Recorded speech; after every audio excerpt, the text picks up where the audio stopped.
Thanks, Brian. Good evening. I'd like to welcome everyone to tonight's Farmington School Board meeting. It is February 8th, 6:35. Would you all please join me for the Pledge of Allegiance? Pledge allegiance to the flag of the United States of America and to the republic for which it stands, one nation, under God, indivisible, with liberty and justice for all. Thank you. In attendance tonight, we have myself, Tim is here, Josh and Stan with us remotely, and Joel will be joining us a little bit later in the meeting. He has some things to attend to. At this point, I will open it up to any public participation.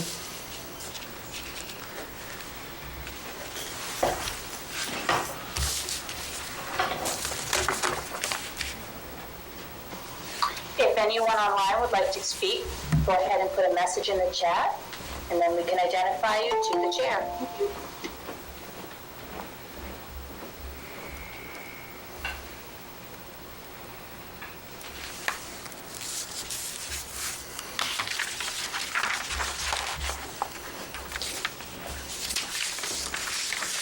Not hearing any at this time. We can come back to that at the end of the meeting. But we do have some minutes to go through. So we have meeting minutes. We first have the minutes of November 23rd, public session. I'll make a motion to approve as written. Second. Any discussion? Is that just for the public? Just for the public. Okay. Not hearing any discussion. All those in favor? Aye. Mr. Chairman, Yep. I'll make a motion to approve non-public session 1, 2, 3, 4, which is sealed, and section 5, and add to it that we unseal the minutes of November 23rd non-public session. Is there a second? Second. Discussion. I did I guess a couple questions. Of course, my computer's not cooperating right at the moment, but maybe it'll come back online. When I reviewed some of those non-public, Ruth Ellen, I guess my question is procedural. We had some nominations that were brought forth Yeah. in that, as part of that, but in the minutes, there wasn't any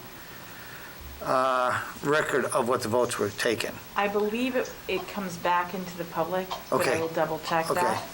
So it That was should be for November reflected in the 23rd? public. I believe it was in the 23rd. Okay. There was just some nominations and resignations that were Yeah. dealt with, and I didn't see, any votes to accept. So I didn't know if those were in the public.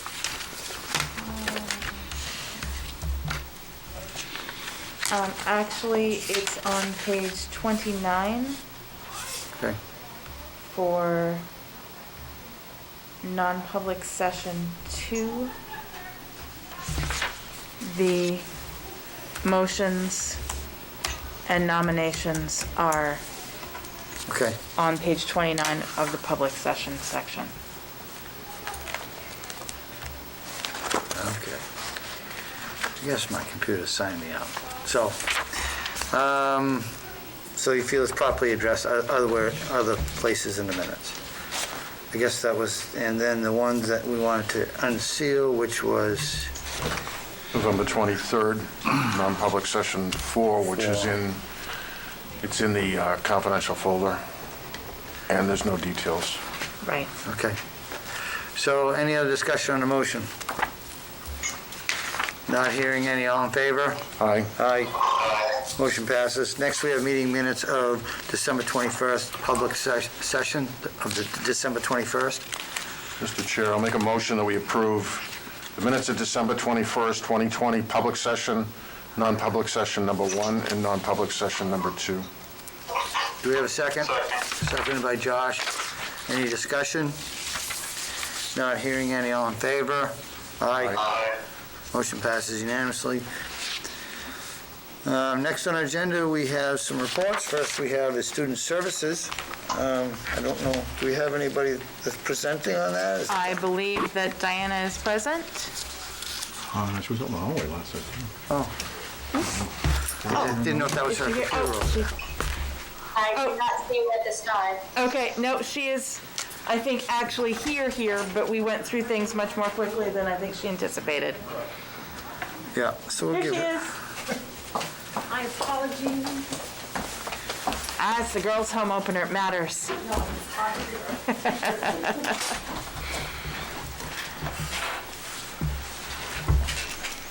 Apologies for the delay. You'll see here on my report for this evening, it begins regarding the additional requirements in Medicaid to schools processing. So all of the things that are being put in place by the state, including this new form that needs to be filled out by paraeducators, and then also signed off on by related service providers, OT, PT, speech, for those carryover services. It needs to be implemented by March 1st. We have a plan to put it in place by February 15th. So we've already began the process of explaining it to paraeducators. We had an hour-long meeting. I recorded it so everybody can go back and take a peek at it. And I'm beginning the conversation, even though special education teachers don't have to fill it out. It's something they do have to have access to. They do need to hand it over to the paraeducators. They do need to, have a certain, ability to be fluent with it. So those meetings begin this week with special education staff and related services staff, and I've already discussed it. So it's just an additional element of documentation. I did also put in a thank you to the special education staff, and I've listed them over on the side, including our special education teachers, paraeducators, and related service personnel. Everybody's been working really, really hard. And just doing some, some amazing things in terms of their dedication to making sure students are getting their services during a time when we're, presenting in person and then also on video. So I just wanted to honor that.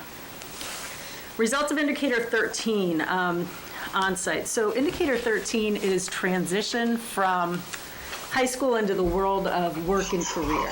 And so as part of an IEP, we need to have on there certain services that we've indicated we'd put in place, goals that the student has indicated he or she wants to achieve. So it's written like, the goal is written after high school, Sue will attend a 2-year college for learning to become an electrician or something along those lines. So we received a long list of students with SACID numbers early on in the process. We obviously translated those into names. We looked at what we had, and we said, okay, these are the kids we want them to look at. So there wound up being 5 or 6 students, actually 6 student files. And then there are 8 items on each scoring sheet that you need. It's 100 or a 0. You don't get anything in between. And even if you get just one thing that you missed, that whole kid is a 0. So it's a pretty, not grueling, but it's a pretty aggressive process. They loved our goals. They loved our services. They loved the data and the information that we had regarding what we were doing with students. We had 2 mistakes, 2 different students. One, which we've discussed as a team how we're going to remedy it, was a permission to, even though that the voc rehab person did not attend the meeting, we had in the IEP, and I think it was a clerical error. We had that voc rehab is going to be responsible for a particular service. I think because it's I'm trying to remember if that's a drop-down menu. I think it was a clerical error. Even though voc rehab didn't attend that meeting, we got hit because we didn't have that particular permission in the file. They said that's not compliant, even though we didn't indicate that the individual was present or that we'd shared any information, we didn't have that permission. So they said, okay, that file doesn't count, or that student then doesn't count towards your compliance. So that's a 0.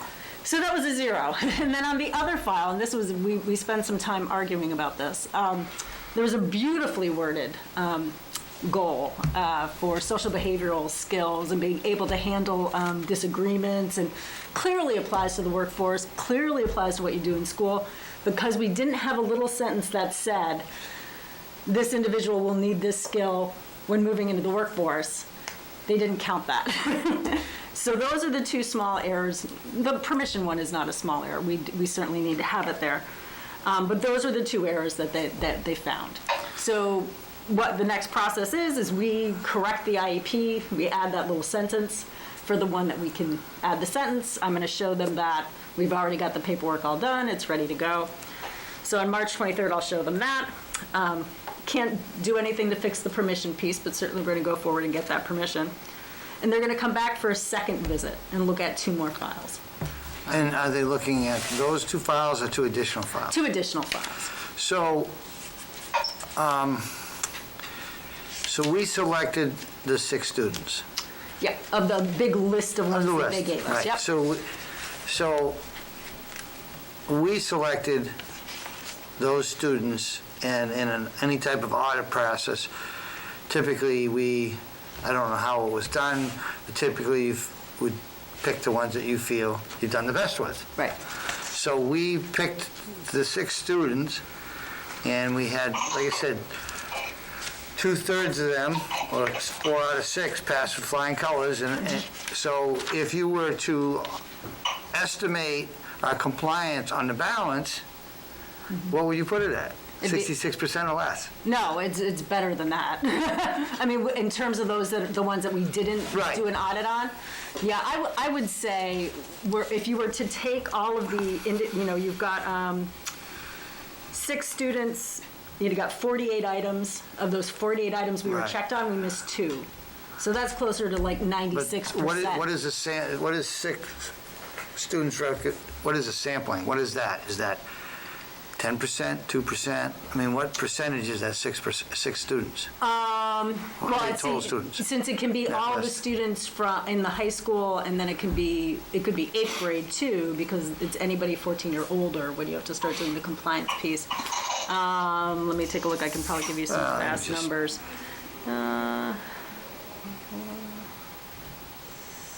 So yeah, 25. It's going to be like 75 kids that would be Okay. in that category that we could choose from. So it was a little bit less than 10%. Yeah. So like 8%. Yeah. I guess, do you have plans to go back and independently spot audit for those compliance issues in that 75 other 75 students? So what I do is we do meetings, and I'm usually the local educational agency representative for the IEP meetings for the high school. So during those times, that's when I do the spot check on the IEPs of how we're doing compliance-wise. So we typically do really pretty well. Clearly, we had 2 errors. I don't always go back to the file and pull, do we have all the permissions? Because typically that's something we can remediate as we go. You can realize as you open a file, you're getting ready to write the student's IEP, I need to get this permission, I haven't done it yet. So I don't dig into those files, but I do audit them as we go through and we do meetings. Okay. And I will say that Diana's track record is, our compliance is generally in the 100% range. Right. And so Yeah. this is an anomaly for us. Right, but, I think that there should be some action to... Absolutely. To spot check, say, okay, these are a couple of areas that we missed, and if we spot checked, say, 10% or 20%, do we find similar deficiencies where we need some, just to point to the people doing it, these some areas that we need to stay on top of as far as compliance? Yeah, and we had a conversation at our special education team meeting for the high school. We discussed the results, and we talked specifically about, where the errors came.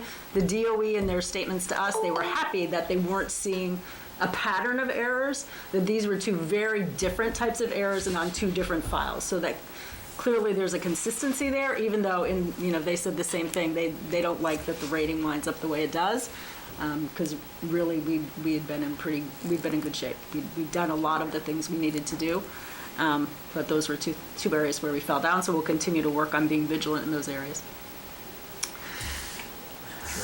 Other questions? Go ahead. This is a question. If these are both under the Medicaid program and specialized instructions for students, if these are mandates coming down from DOE, is that an area that we need within our policy manuals to be covered? or are we going to rely on the mandates coming out of DOE? So if DOE is requiring A, B, C, D, and E of us, of our staff, for our special ed students, should we have a policy that says we need to do A, B, C, D, and E to mirror what these directives are? I think it makes more sense for us to have a procedure than a policy, because frankly, DOE's mandates change with the wind. And for us to say we're going to rewrite policy each time, I think certainly we need to have a procedural list of here's Well, what's now expected. The policy could be that the special ed director reviews the mandates from DOE and creates a procedure to follow those mandates. But do we have, even under the procedure, do we have a written procedure now in how we operate as an educational institution to meet these requirements that are coming down from DOE? So we have what they're called core meetings, Yep. once a month with all special education staff, and so there are meeting minutes recorded during that time, and depending on the meeting and how complicated it is, I do record the meeting as well, so that we can have the information to refer back to. I'm working on right now, and had planned to have it done last May, but COVID threw a wrench in that. A procedures manual for special education Okay. teachers, which goes through the writing of the IEPs. It goes through the transition piece. It's going to also serve for people that write 504s. So it's under construction, and I have it. We vetted the first part of it, and we should return to it in the beginning of the school year with the special education staff. So they've seen the first part of it. Clearly, we'd add to it this new Medicaid to schools, and the plan is that it'll also have an appendix that goes along with all the forms. Yep. So that's in process. I agree with you. We do want that. Yep, okay. But unfortunately, it's not done yet. Awesome. So I also outlined, unless there are other questions on No, go ahead, K to 13. continue. Okay. The requirements for specialized instruction for students. So this has been a shift, and it began in 2017, 2018, and part of it began, and it was interesting.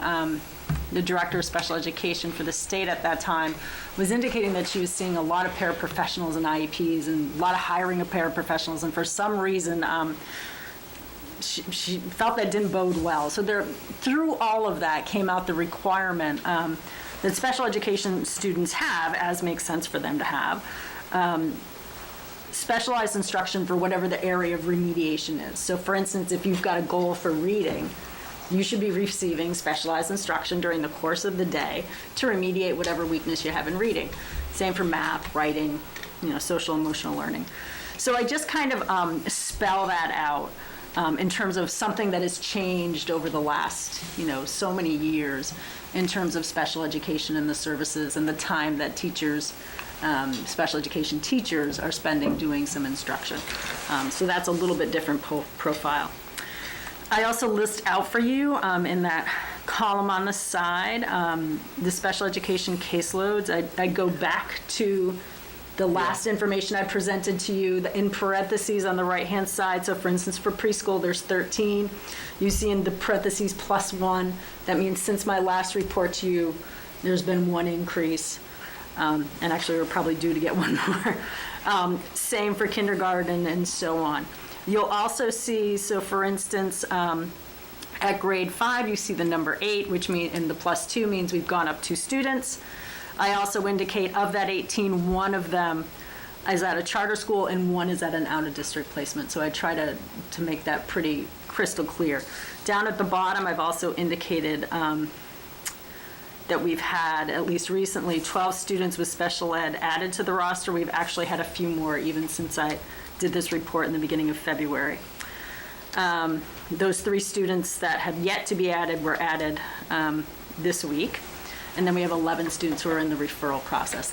That doesn't necessarily mean we're going to have 11 more special ed students because we sit down, we have the deliberation of whether or not these students qualify for special education services, or if there's something else we can do as an intervention that can help assist them rather than putting them on an IEP. Because in some cases, it's just an area of weakness that the students maybe need to focus a little bit more on.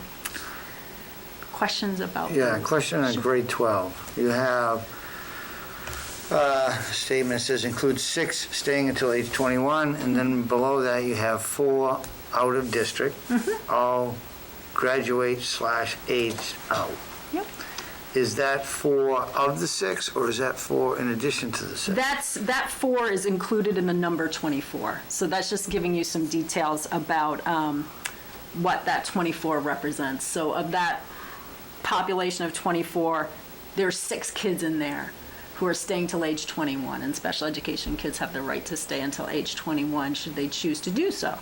And then there's 4 additional out-of-districts, or? The 4 is included that 24. So if you took 4 and 6 and took away those 2, that 10, you'd have 14 kids in grade 12. But the 6 are in the building, because they're, And the 4 out-of-district and placement? the 4 are out of district, and they're all slated to graduate or age out this school year. Okay. Okay, moving on after this year. Correct. Okay. Correct, yeah. Yeah. And then just some information regarding House Bill 20, Education Freedom Account. I do give some details about it. It looks to create an educational savings account. And I kind of give you some bulleted points on that. Doesn't include protections for students with disabilities. You could use these vouchers at a private school, which is fine. It could be one that's not in New Hampshire, at least is how the bill is written right now. Can be used to subsidize private school programs if that's an option the parent chooses. Can be used for school tuition, tutoring services, program costs, computer, software, hardware. There is discussion about it being able to be rolled over from one year to the other. And as I said, doesn't require that it be used in a New Hampshire school. It hasn't been analyzed yet by Legislative Budget Assistant Office. So there's, well, there was. It just came out within the day. Oh, did it? Yeah, within the last day. Okay. Did you have the figure? Well, this was written for last week. Yeah, so- right.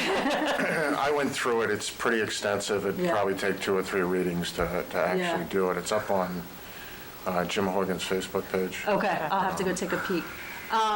They did hold a hearing, I think it was on the 9th. They're continuing the hearing on the 11th because they didn't get an opportunity to hear from everybody, so the testimony will continue. There are some other hearings coming up too for House Bill 607. It's again an act establishing local education savings accounts for students. So that's another item that's being watched. So there's, I think 2, maybe 3, maybe you know more than I do, Tim, of kind of bills of this nature Yeah. that are being put forward. Obviously the biggest concern is how that impacts aid to Right. schools. Right, but in this, I guess the last statement, where did this come from? Because the last statement says, New Hampshire taxpayers, voucher program will cost New Hampshire taxpayers tens of millions of dollars over the next decade, while local school districts will lose millions of dollars in state aid. So that comes from the New Hampshire Association of Special Education So Administrators. that's an opinion. That's an opinion. Okay. Yes, that is an 'Cause, opinion. I should have cited it. I Right, apologize. because, I read through this and I'm like, okay, so we have some proposed legislation, and we have some statements in here that are opinionated, and I wanted to know where those were coming from, because, I take a different perspective.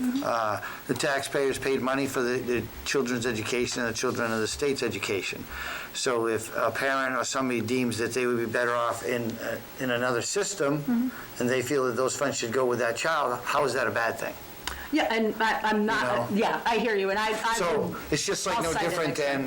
than when we do an out-of-district placement on special ed. It's like, what is the best for the student in the situation, and what are other things to offer? I mean, right now in the state, we don't. I mean, the main education system is based upon public education. But as other opportunities are allowed, there may be other opportunities that may suit students better than what's currently available. and learn everywhere, and the legislation that's come out around that, certainly, Yeah. there's opportunities for people, individuals to investigate that. That particular statement actually goes with Senate Bill 193, which is where they did the first cost analysis for what it would be. So that data applies more specifically to the 2008 Senate Bill 193. But I will 2018. put in a notation next time. So it was originally proposed in 2018, has been on the table since then? Well, it's a different iteration of it. Okay, but it's just been, It's the same idea, just kind of repackaged and put forward in a House bill. I've got two concerns just to put on the table with your consensus. One is the constitutionality of the law. Can you take public monies and use them for private ventures, meaning private schools, Catholic schools, religious schools? The Constitution says no. So in order for them to fund private schools or private education, I think you've got to change the Constitution. That's just my feedback. My other concern is, I think the state has to fix our educational funding formula before we start looking at these programs. Because what I see the rebound effect is we open it up to, okay, parents, you can go anywhere you want and you can take your state subsidization with you. So potentially we lose our higher students that are maybe a less investment to other districts, and then that increases our expense on what's left in district as far as the education. And I think the concept is good, but I think the funding is wrong, and I think the penalty to the local school district is wrong. And I think with the right financial resources, we'd be able to thrive better, and people wouldn't want to leave. So my position is fix the educational funding formula first, and then move into this direction as parents so choose. But I think they're going to have a tough time with the Constitution on your private schools and your private ventures. well, depending on who you ask, they would say it was already fixed based upon the Claremont decision. Which one? The educational funding. Which Claremont Claremont, decision? one or two? There've been Okay. four, yeah. Okay. Sorry, I wasn't keeping up. Yeah. The first one was the major shift. Last You know. time this came up too, the ACLU actually was fighting it based upon what Tim was talking about. They like to fight state about a funding. lot. But they were also getting a lot of schools to jump on to a class action suit if it did actually get passed. It was pretty close to getting passed last time. It didn't cost the districts any money because the ACLU was funding it, but I know Oyster River was one of the schools that was going to jump on that bandwagon. So One of the concerns that I have too is that it doesn't specify based on what criteria they're evaluating the schools to determine whether or not this can go, and then for how long. So if a family says, we're going to take our subsidy and go, but a school's rating changes, for how long can that family continue to take the subsidy? That's not clearly defined within the bill either. That's also a concern. there's no accountability Yeah. in this one. Actually, less accountability than there was in SB 193. There was some accountability then. There's none in this one. Right. So a family can take that subsidy and has to show no scores or anything that there's been an improvement for the student. And so this, I this understand debate choice, but- continues. Yeah, yeah. February 11th, they'll continue to have testimony and hear testimony regarding this. And I think that's it from my report. Is there any questions? No, I think that answers it. Okay. Thank you, Dan. Next, we have curriculum. Do we have Misty online? I'm here. Can you hear me? Yes? We can. Okay, wasn't sure if we could, so thanks. I'll be very brief. One thing I just want to highlight is to say that our strategic design event, though I was very nervous about how that would come out online, I feel that Linda did a wonderful job, and we got a lot of positive feedback from the participants, and I feel like it was a really good use of our time. So I just wanted to highlight that and say kudos to our facilitator and also to all the people who ended up coming and participating, because there was a lot of really great ideas and rich conversations. I personally really enjoyed the experience and felt like being fully online, actually, there was some silver linings in that we got some work done maybe even faster than we do usually in person. So Just to highlight that, and then I wanted to just highlight the PD Day. Thank you very much, board, for giving us some extra time. We desperately need, especially going into this stretch of the end of the school year. So we've structured our PD Day to do some real deep reflection and prioritizing, which we desperately need to do, to kind of get to some more efficiencies and really put our priorities in place to get high impact with our students, as a staff and as a culture. So we are using protocols from 7 Habits of Highly Effective People, Covey's work, and I did put a link in there for you if you're interested. And we're really going to focus in on habit 3 and that putting first things first and getting to our priorities. In the morning, we're going to do whole staff work and then school-based prioritizing. So I'm excited for the day, and I'm hoping that people leave feeling, with some focus and priorities so that are clear that we can really plan around and have a really good end of our school year. So just wanted to highlight that. And just to continue to say that, our staff is, hanging in there and they're doing a great job. I'm so impressed every time I see what they're doing. So that's going to be our focus. And again, just want to say thank you, board, for giving us some of this extra time that's desperately needed. So that's really it for this week. And again, Rosanna probably will share with you the outcomes of the PD Day, I'm sure. And looking forward to it. Okay, thank you, Misty. Thank you. Moving along to financials. I guess Brian? Yep. First thing I want to bring to your attention is I've put in the folder, or was in the folder for last week, your updates to the capital reserve funds, all our trust funds, because those monies were transferred since last month. So I wanted to give you an update on those balances. Some of them we haven't taken the money out yet because the roof projects aren't technically completed yet, although the roofs are done. The job is not completed because there's certain little things that need to be done. Which is just the inspection? No, there's a ladder. Ladder here, still hasn't been installed? Ladder and the inspection. Ladder and inspection. That's on the high school. Well, the inspection has to have Inspection both for buildings. Oh, both buildings, ladder on But the the high ladder's school. in high school, yeah. Which everyone's aware of. We know weather's really the one that's holding that up. So, not the ladder, but the inspection. So there's an update there. You do have which I know Ruth Ellen emailed out when we got it, was the disbursements for the ESSER 2. That's the draft amount. So I just want to let you know, it is a draft. Every single grant we've been given so far has changed from when they give you the first draft to the final number. That's under the ESSER grant info, which I, Yep. Yes. Yeah, we guys, so right now it's still at that 1.7 million. yep, hasn't We've changed. not received an updated draft. We haven't received the draft, we haven't received the actual grant rules itself yet either. They're supposed to be forthcoming. What is ETA? Estimated time of arrival?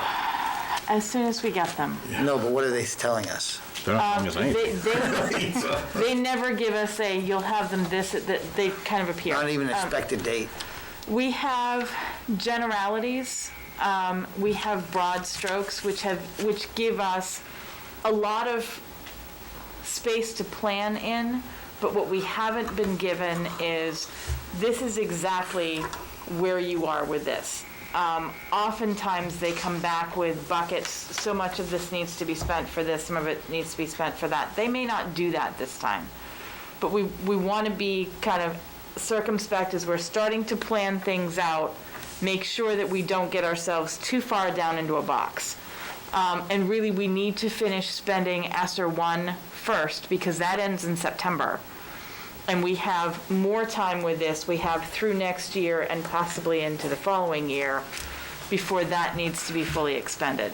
We will need to do a public hearing to accept those funds. And so that will be, a 10-day notice prior to. And what are you expecting we're going to put that on our schedule? Well, I would like to get a date for that so that we can put that forward. Do we Your need next to have a meeting- finalized amount?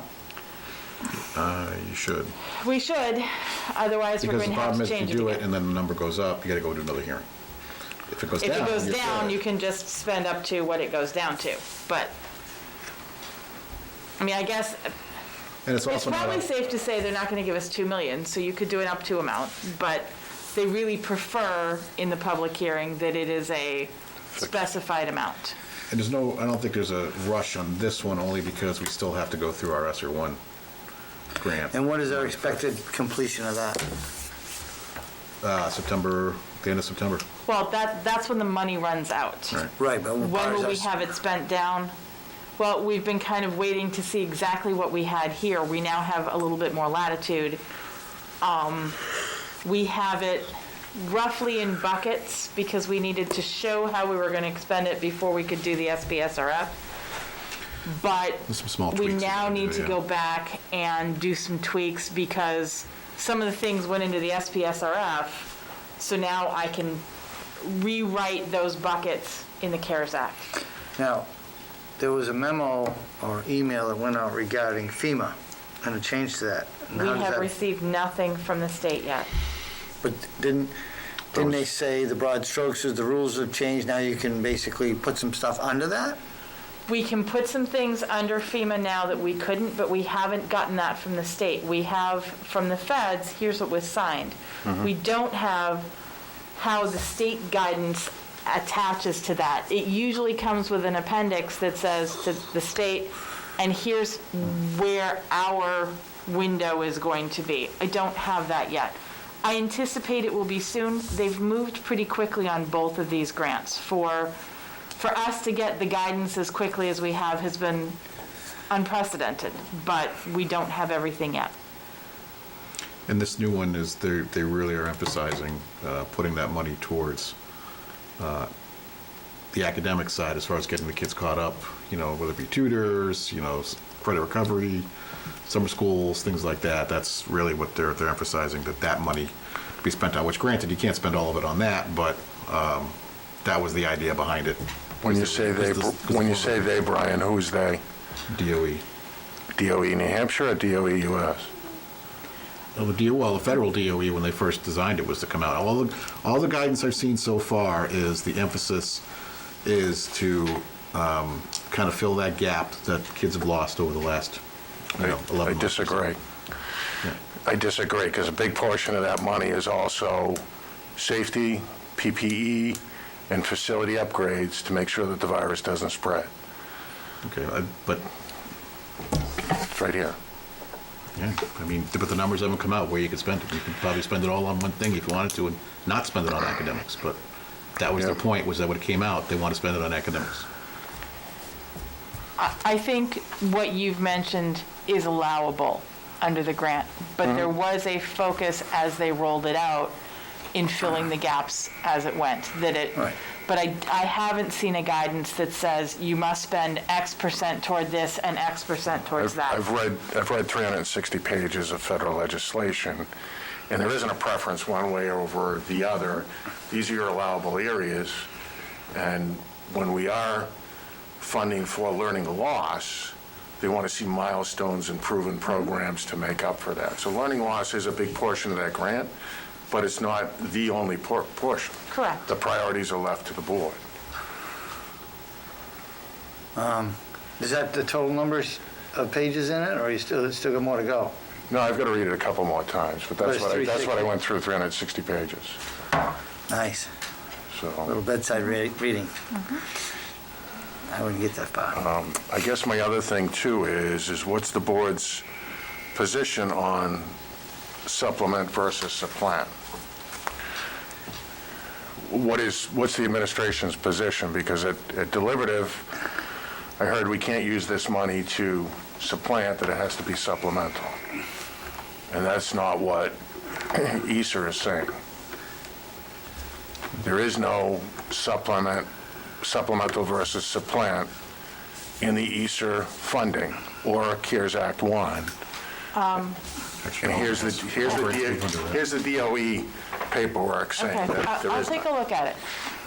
And I believe it's the same paperwork that I have, but I will verify that. When those guidance documents say that it's allowable under Title I, Title II, and those title grants, the supplement versus supplant is part of the allowable clause under those. If I have to show that it's allowable under this grant, or this grant, supplement versus supplant is the underlying foundation of all of that. I need to be able to show, if I'm going to sign off on that with my certification on the line, that it is not replacing what is in the budget. I will absolutely put an email out to the commissioner and get it verified. Yeah, because the DOE, and I'll leave it, the federal DOE guidance is saying that although the distribution is under Title I, this is not Title I money, and there's no supplemental versus supplant, and I highlighted it in the documents. So again, if we're getting conflicting information with DOE in New Hampshire, then we need to challenge that with DOE in New Hampshire. Well, we need to be sure it clears exactly what the requirements are, so we don't get caught in basically trying to use it in a way that one side of the document says we can, and the other side says we can't. Absolutely. And then all of a sudden, we have to change plans further down the road because somebody pulls out an interpretation that we did not take from when we asked our initial questions. On page 5, and I'll read it into the record, are ESA funds subject to supplanting prohibition? No. The ESA fund does not contain supplemental prohibition. As a result, ESA funds may take the place of state or local funds for allowable activities. However, the program does contain a maintenance of effort requirement, which is designed to keep states from substantially reducing the support for K through 12 education. So the maintenance of effort is going to come up in a few areas, particularly in special education, because in order for us to maintain the special education grant funding that we have to demonstrate each year that we have maintained a level of spending within the general fund that supports, then we receive this much. If we drop below it, while that may allow us to do it, we risk losing the IDEA funds. For other maintenance of effort, it talks about state and local.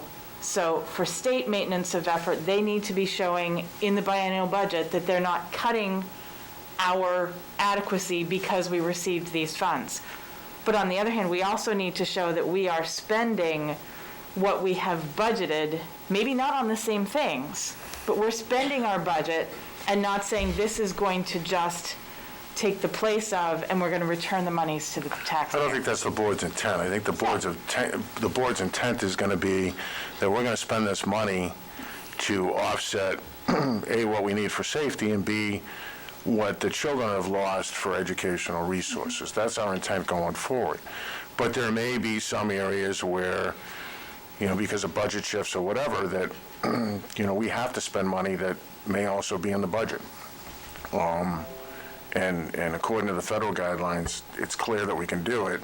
The maintenance of effort on the state side is a three-year average of their funding that they can't go below. However, the caveat in the federal regulations is there's a waiver provision that the state of New Hampshire could say, because of our revenue loss, we have to go below that limit, and the federal government could waive that maintenance of funding.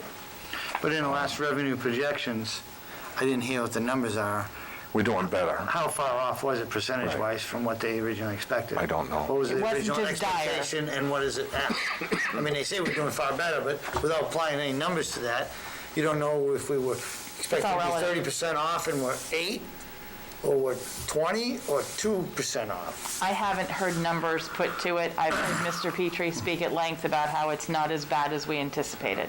Without any numbers or estimates. I haven't heard hard they numbers. I haven't either, that's why I didn't know. They haven't been released by the analysis of Ways and Means yet.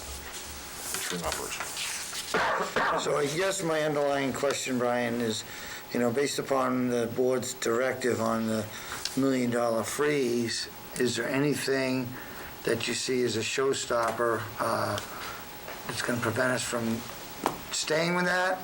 Do you think we're on track? We're doing a little bit better than we expected? We're doing a little bit Let worse? me make a copy for you. We're doing okay. We're what we've done As you saw, we had bigger manifests last month because all those POs were getting cleared out. Now we're kind of getting the ripple effect of not having as many POs, and therefore our last manifest was pretty small. So, and I've taken care of the expenses of moving them over to the capital reserve funds that were from the last election. So those have all been taken care of. That's in the back window now. And our manifests are, with the exception of our encumbered things, which are benefits, payroll, things like that, outside of those, I think we're actually in a pretty good pace. So we're not, put it this way, we're not spending faster than we need to be. My only question, Brian, was that I had a hard time tracking, and it was, I don't know whether I saw it in this folder, but our prior meeting that was continued. You had your worksheet in there, and there was a deviation of funding between your worksheet and what was actually showing up in Fund 10. Is there a reason for that? Yep, on my worksheet, the encumbrances are numbers that I've actually had to manually pull out because the system won't do it. Okay. On this one, on the actual worksheet with every single account on there, that's always going to go up and down because you're going to have cash inflows, cash outflows. For example, your worksheet now says we have a funds available balance of about $646,000 for the rest of the year. Well, as of today, that's actually about $702,000 because I just put $55,000 back into it because we got funding back. We got our security infrastructure grant money back today. Okay. So we put $55,000 into that, which goes right into more funds available, which will skew that. That number will flow a little Go up bit. and down, okay. Yeah. Okay. Those numbers will never match, but they'll get closer as we get closer into the year. And I haven't looked at the Budget Committee documentation for Wednesday, but is there some type of briefing in there on where we are with the freeze? Because we told them we'd do that. I sent them the freeze workbook. Okay, They all have right. it. I haven't looked at it. And then, I have the figures. I've been giving you, my side of it is these are the requisitions that have been approved against that amount. number, So okay. there's kind of, he's tracking from one end, I'm tracking from the other, and we're going to kind of meet in the middle.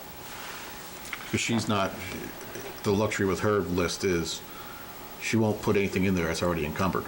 So it's more of a, we know where we're tracking what we're spending by what's not encumbered because what's encumbered was already figured into your math and you divided it by 6 last month. So, is it fair to say we're on track? yeah. Yes. Yeah, absolutely. Again, my disclaimer is barring any catastrophic events. Well, That's a always. pretty good quotation. okay, moving along to old business. The budget updates, I guess we just spoke about it a little bit, but is there anything Right. in addition to that? Yeah, the only difference, the requisitions approved as of Friday afternoon are $63,302.98. That's actuals that have come through and hit the PO line. So I know this is a somewhat different topic, but it has come up because as far as the budget freeze, I know there was some discussion regarding spring sports, and I don't know if this is a good time to bring it up because I think people were unsure of what's currently going to happen. At this point, it looks like that shouldn't be an issue to be able to cover with what we have right now. So one of the rumors going through the high school, there's actually a couple rumors, but one of the rumors going through the high school is that spring sports is getting canceled, and High school sports weren't even on the list. It was middle school that had the bigger hit to it. right. But do we have a softball program in the high school? At this point, softball season hasn't started yet, but there isn't to my knowledge, there isn't a reason to cancel it. The board also hasn't voted on where spring sports are going. So where I'm going with the rumor is if the rumor's within the student body, and if it's offensive to the student body, we need to correct that perception so that they know there hasn't been action on school sports.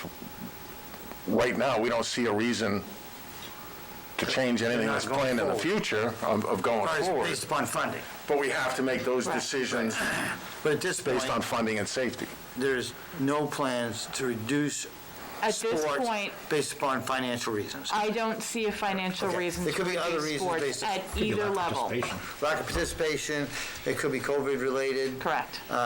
It could be NHIAA could, when they, NHIA, it could be that we have not sufficient staff to run those programs. I mean, that could be Any it. number of those, but right now, Okay. financial shouldn't no be the issues. issue. no issues. Okay. So I don't know how best to reinforce that going forward with staff to the building supervisors, and I don't know what the athletic directors, I don't think, it's not even been a topic of discussion. Right. We haven't went into or what his deliberation. plans are and how to communicate what's going to be moving forward for those programs. We I can, think along those lines, there's actually questions from parents out in some of the forums. It's been a tough year for the kids, so I'd like to see some communication get out there to, what is the vision on prom, graduation? These are important things to the kids that we got to show them there's light at the end of the tunnel. And how do we get there? So if we have a prom this year, do we create a committee within the advisors to say, what are the kids willing to live with to have that prom? actually, the seniors have a proposal that they would like to bring to you at your next board meeting. Okay. I saw the first draft of that proposal this afternoon, so it wasn't in time for us to bring it for tonight. But they would like to put forth a proposal. The seniors would like to have a senior prom. The juniors are looking to have a junior prom. Yep.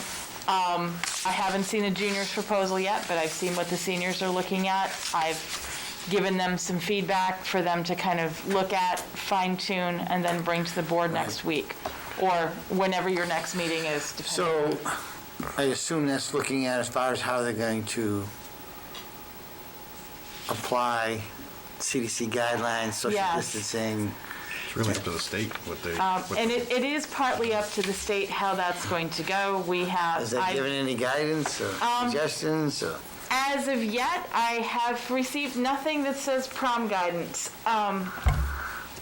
Once I have a proposal that has come forward and they've said, okay, yeah, here's what we're really looking at, I will take that to Chris Bond, who is the DOE attorney who vets the congregate settings. He's the one who helped us with the graduation plans that we had to make sure that we were good last year.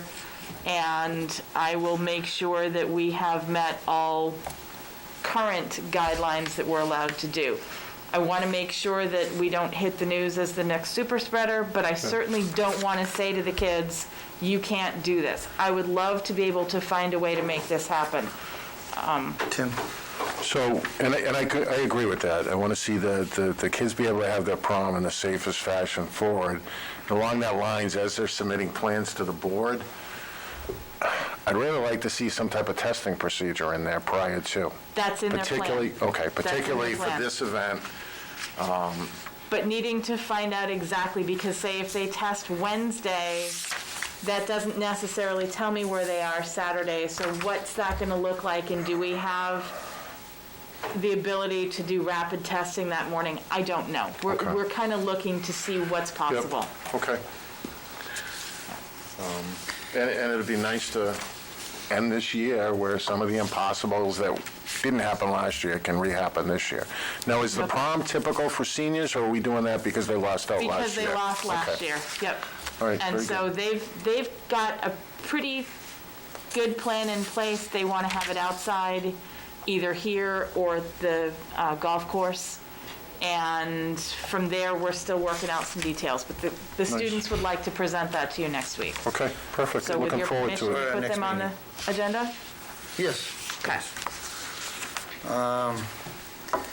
Next on the old business I had, someone put on RFP and bidding policy. Yep, that was for your request. Yeah, it was in the folder. I kind of wanted to just kind of go through this again.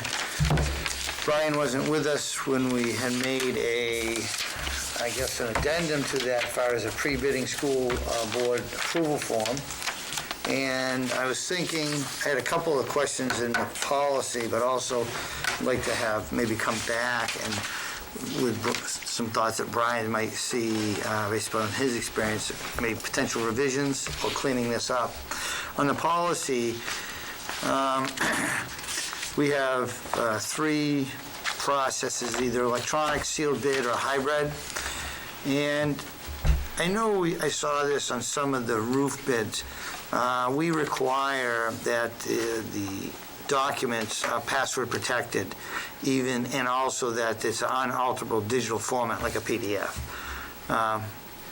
So I guess, is that something that we want to have in every case, or, because depending on some of that, it may be potentially cumbersome for something that's a small scale, just throwing it out there. Or is that something we do all the time, do some of the time, and do none of the time? The other thing on the sealed bid, we say the bid shall be opened at time specified, and all bidders and other persons shall be invited to be present. So are we currently following that?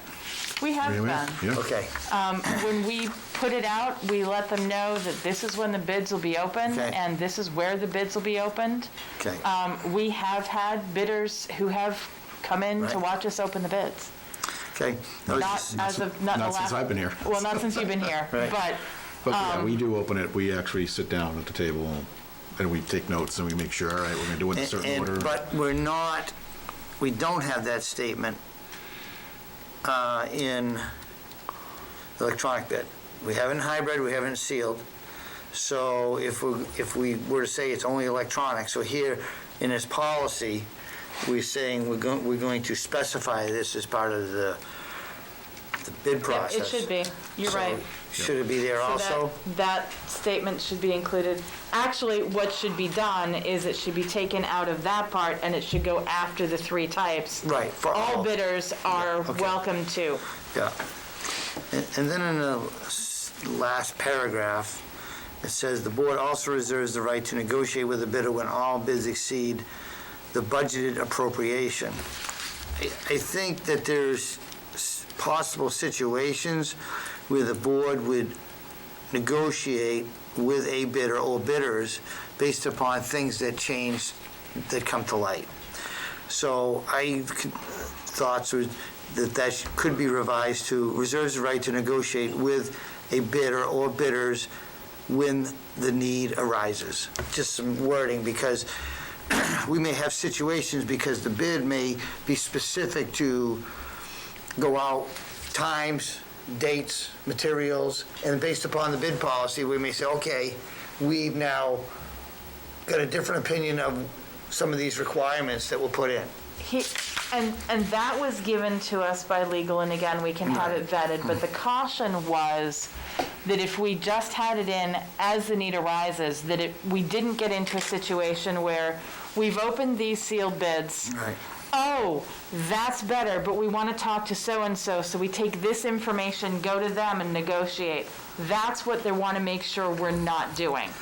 And so, Right, but we I reserve think the we right. need to be very careful Yeah, with but we that. reserve the right to reject or accept any bid for any reason.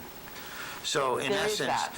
Right, so what we, I think, need to say is because there may be situations that you're gonna negotiate, because it may be negotiation over a time. Simple to say, okay, we put the bid out for, I'll give you an example, for 3 years of plowing. After the board's discussion, we say, well, we don't really feel comfortable do that. Are you willing to do it on 1 year? So that's a negotiation past the bid process that did not exceed the budgetary appropriation. It's True. based upon a change of, say, maybe a change in direction the board wants to go, whether it's to extend the time, shorten the time, narrow the scope, or expand the scope. So- and understood, but Right. that's where the caveat there was, so maybe that's something Yeah. we take to legal just to make sure that we have parameters there that don't open us up to, you've just taken proprietary information and handed it to another vendor. Well, this is. So can we okay. put in that policy that doesn't occur? That at no time will any member of the school district provide proprietary information to another vendor? I think that's listed, wasn't it? No? Maybe that was something else I was reading. I don't think it's, That was kind of noted in the electronic bid. right, Okay, so that was to maintain confidentiality. Right. So that information, that also should be pulled out and applied to all those? yep. So Okay. that context of what Tim is alluding to is in this electronic bid, but really should be picked out and applied to all the 3 different scenarios. Yep, got it. So, and then also, if Brian, you could, Ruth, and take a chance to review the pre-bidding form that was the draft that we submitted, and I think that, RFPs should follow this process, going forward. It's what we motioned before you were here. Well, this is what you want to come to you before an RFP goes out. Right. Yep. To make sure that people aren't writing a big RFP that the board goes, oh, I don't want it to go in that direction. We really want it to be structured this way. And I guess my only other discussion was that some of this was geared towards our generator issue. Go ahead. The only other thing that I would ask you to look at is, right now, our bid is that services in the amount of $5,000 or more. We do have the procurement sheet, the fact sheet that goes along with what the ESSER documents were. The numbers there, you will see, are significantly different for what we're allowed to do under the grant process. And the board I'm not suggesting that we adopt these numbers across the board for all bids with the district, but you may want to review some of your numbers in light of where some of the grant numbers go for procurement. Because their numbers are higher. Their numbers are much higher. Right. But if we have a lower number, we're still complying with the federal regulations. We certainly are. So if our lower numbers are working for us, or the board feels they're working, why would we want to change that? Yeah. Not saying that you need to change it, I'm just saying you might want to look at where the numbers are and see if that's where you want to continue to go. Yeah, I think it kind of, to me, it falls into what type of acquisition is it? If you were looking at a $6,000 copy or a $5,000 copy, it would make sense to go a competitive bid. If you're looking for a service, which is very limited, you may consider waiving that. Depending on what you're doing and what the availability or likelihood of getting competitive bids in that process. So, I mean, the $5,000 number is generic and really doesn't fit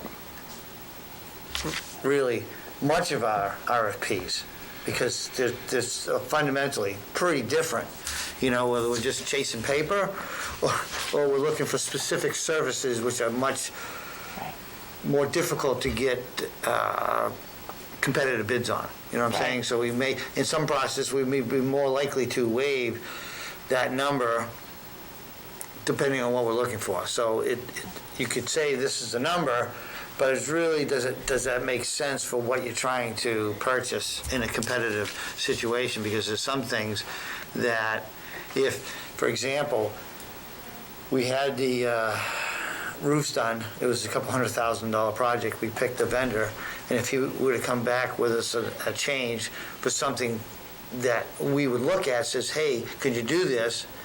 And it was $8,000, and typically we probably wouldn't do this. We would say, in the scope of what It's we within the scope. tasked him to do, an additional $8,000 worth of work, we would waive that policy because he's on site and he's pre-qualified Yeah. bidder that we already given work to. So, I mean, certainly I don't have a problem looking at it, but I think the scenarios can be wildly different. And they certainly Yeah. can be. I was just, under this, what they consider a micro purchase threshold, it's $10,000 in aggregate. There's no bid or quote process required if the price is considered to be reasonable. Right. So, again, that's what is required under the grant. If we have this requirement here in district, that means that even something that I would not have to get a quote for the grant, I need to do a competitive bid process for, or have that waived through the board. So just there's a little bit of give and take there, just checking to see if you wanted to review and see where that goes. Yeah. And then moving on to the one that's kind of spurring this conversation, which is looking at our proposed generator upgrade. I think if staff has the time to go through this pre-bidding approval form and, you know, and kind of block this out, I think some things are going to become apparent. One thing I think we need to, in that RFP, we need to have a site walk of all the people that potentially bid so they can see the facilities. And so we would need to, just off the top of my head, we'd need to come up with a bidders list besides the standard practice, the people we want to directly solicit, and I can give you at least a couple additional names if they're not going to be on your list. And then we would need to, in that RFP, have a planned site walk, a site visit, and solicit multiple options if they, you know, so that we'd be structured, so we would consider multiple options based upon their expertise and their opinion, because some may say, put it over there, some may put it here, some may put it up in the parking lot, based upon what they feel is the best benefit and easiest to construct. Because as we've seen, we're a significant amount of money. So I think the more time that we put into it with potential bidders, that we will get the best product at the best price. So are you looking for full RFP, or are you looking for quotes? Because at the point that Well, it would be- was brought to you yeah. was quotes for scope to give you a general rough order of magnitude. It was not a full bid process. Right. So based upon the time delay, right, because we're looking at, I mean, it may just be a request for proposal with, well, we could ask for a firm fixed price, but we would have to allow caveats to take into account for increased cost of material change or scheduling, things like that. So we can. Because we're looking at a year out. Right. So, I mean, maybe the thing is that basically we look for, I mean, we could do, we could try to put it out as a initial, like a request for qualifications with a ROM, and then pick people to finalize the quote with later, or we could go firm fixed quote with caveats if material prices change more than 10%, then if they prove that, then we would consider that. You know what I'm saying? So typically, like in say if I do a multi-year contract on a par, it's typically, there's a threshold if the raw materials or services provided increase more than this amount, then we would consider a price increase based upon information that's provided that substantiates that. And any multi-year contract we enter into has to have a non-appropriations clause. Right, but this is not really a multi-year contract. I understand, It's a contract with a date that's out past reasonableness to hold somebody to. Not only that, but it's out into another fiscal year that we don't have a vote on yet. So, I mean, I mean, it's just in some ways Yes, throwing yes, some there are food on monies it. there are monies in the capital reserve fund, but it's in a fiscal year that we don't have a budget for yet. But we also have capital reserve funds. That's what I just said, yeah. Right. Yes. But the other issue, Charlie, too, is we've got the 50,000, which is approved at deliberative. Are we better off not even doing anything until we know what the taxpayer result is on that 50,000? We wait until March until we have the vote, so we know what our budget is. That may be the answer, and it also may be more consistent with the sidewalk. Well, it'll also give us time to craft a pretty good RFP. But Yeah, I mean, it's just throwing these some thoughts out for you guys to think Yeah. about before you come back to But there say. also is just kind of a flip side of this where if for some reason things don't come back the way you want and you said, you know what, it's not gonna work. Right, we have a commitment that we have to live up to. I don't know if we've made that a commitment officially in writing? We haven't made it officially in Okay. writing. So, I mean, that's the other thing that's in flux is if you backed up from that date, where we're gonna officially commit in writing, what is that date? And we would need to have at least a scope that we feel comfortable with before that. And Not saying from what we've seen today, we could say, okay, we're comfortable, but are we? Because we really haven't given, we've asked some people, we haven't gone out to, so what is that date? I mean, maybe we gotta work, I'm not at a later meeting, say, okay, this is the last day that they're willing to, they want us to commit. What is that date, and how does that work with March, and so forth? I mean, maybe that works, and maybe it doesn't. I mean, that's something you guys gotta tell us. On a positive note, I've already saved you $2,000 because the original price was 12, now it's down to 10 because they got an actual appraisal on it. So, Good. we got something going our way.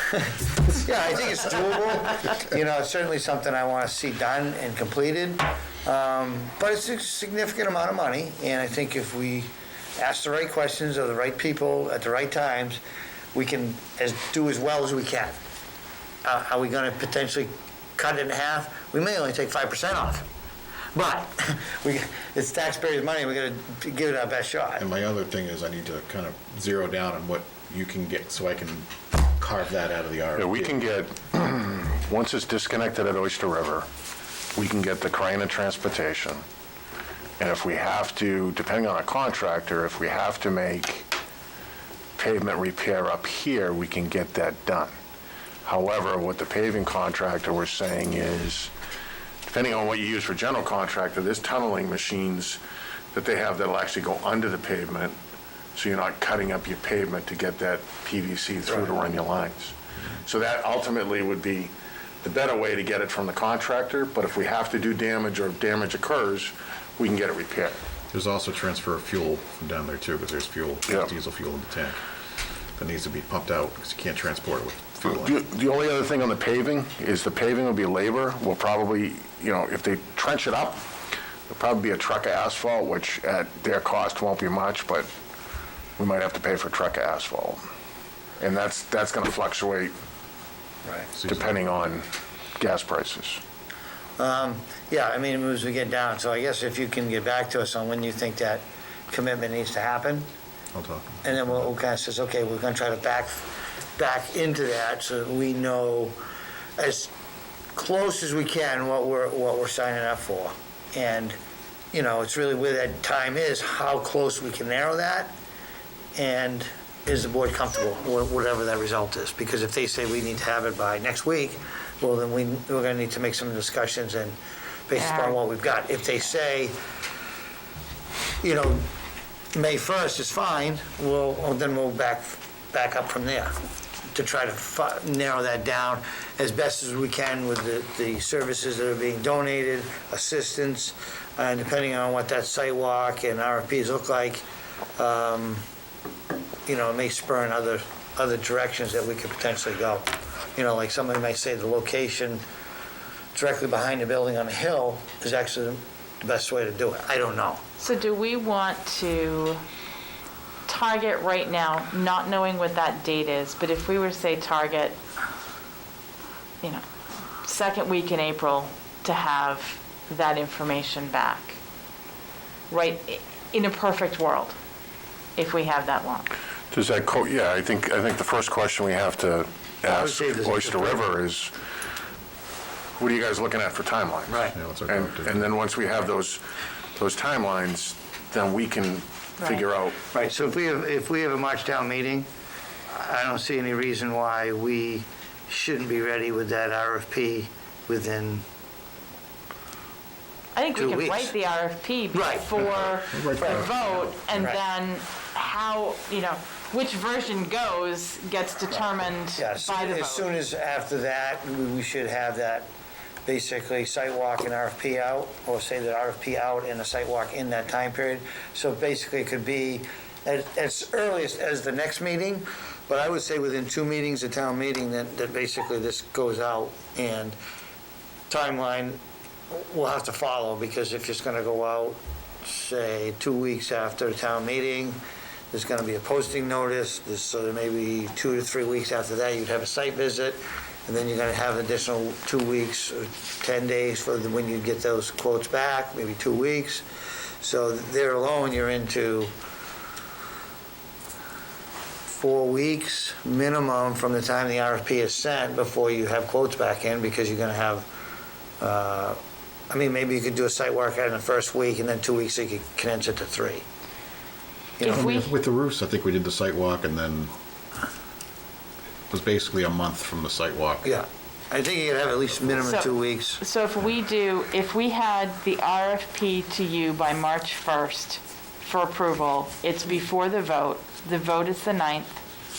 I don't know if you'll have a meeting on the 8th or not. If that were then posted, your next meeting after the vote would be the 15th. If that were approved to go out and go forth and post, if that were posted on the 16th, then we could be looking at a return of that April 16th. In turn, your next board meeting would be the 19th. Right. So if we were to propose a date that we would finalize in writing, that we would take the generator for the $10,000, the earliest easy date would be like May 1st, based upon what you just gave. Right, yeah, if you had your, Right. bids to Commitment look in at writing. Yep. April 19th, You gotta- the next week is a vacation week, it would be the first week in May. Yeah, I mean, so if you add a couple more weeks in that, if you, just put some slide, I mean, maybe we go back and say, propose final commitment in writing by June 1st. I mean, if that goes, then we're okay. If they want it sooner than that, well, we'll try, as soon as we're gonna be is May 1st. But that's, Yes, soonest to be May 3rd, which would be that first May meeting. right, but that's, yeah. I mean, maybe they're fine with June 1st, maybe they're fine, okay, we want middle May, maybe all of them, we gotta have the first May. So I guess those are kind of the extent of our dates, and you can get back to us, and then if we've gotta make some adjustments in the plan, we'll make some adjustments. Okay. Because if we're going to have that to you in generalities for March 1st for first approvals, It then, could be sooner than that, so well, that's not that far away. it really isn't, and we have a vacation week in between, so, Vacation. Cancel vacation. yeah, well.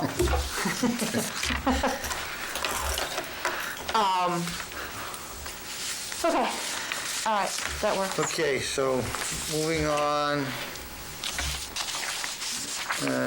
You had some new business. So I don't know if we want to take the time, you had a few things. Do you want me to jump in? Jump in first.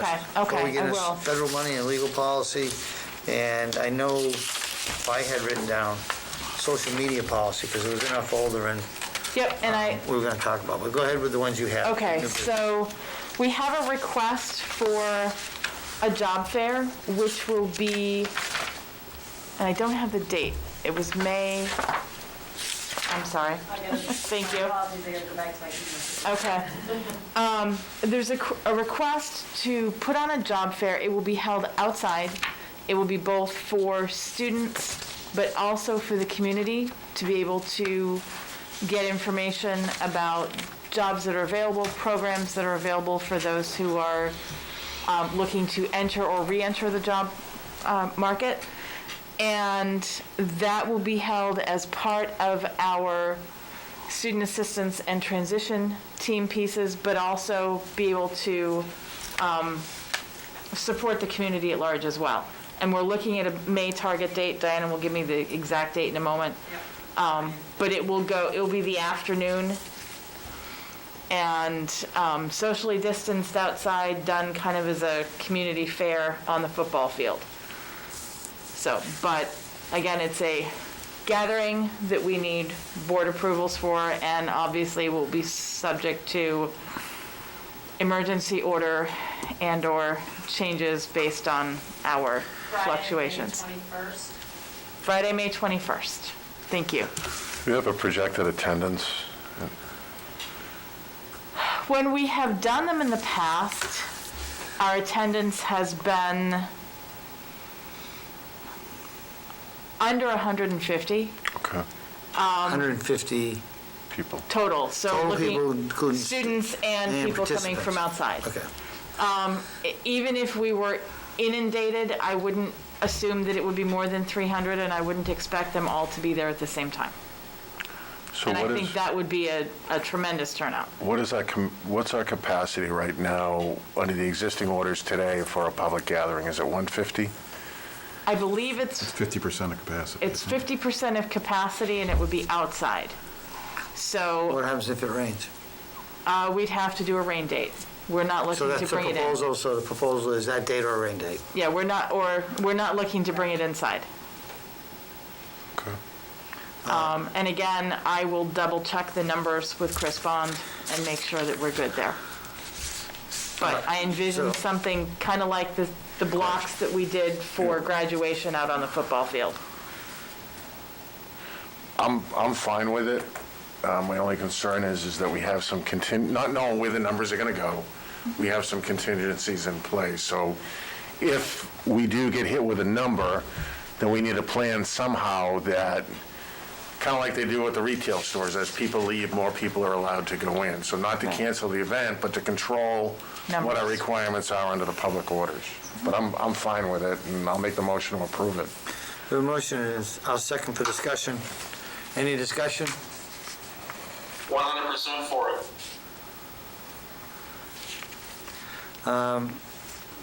Not hearing any additional discussion. All in favor? Aye. Aye. Aye. Thank you. Disappointed at the no 110%. Well, he can only give you everything. Go ahead. My next piece is, I'd hoped to have the calendar for next year to you tonight. The state has come out with a change.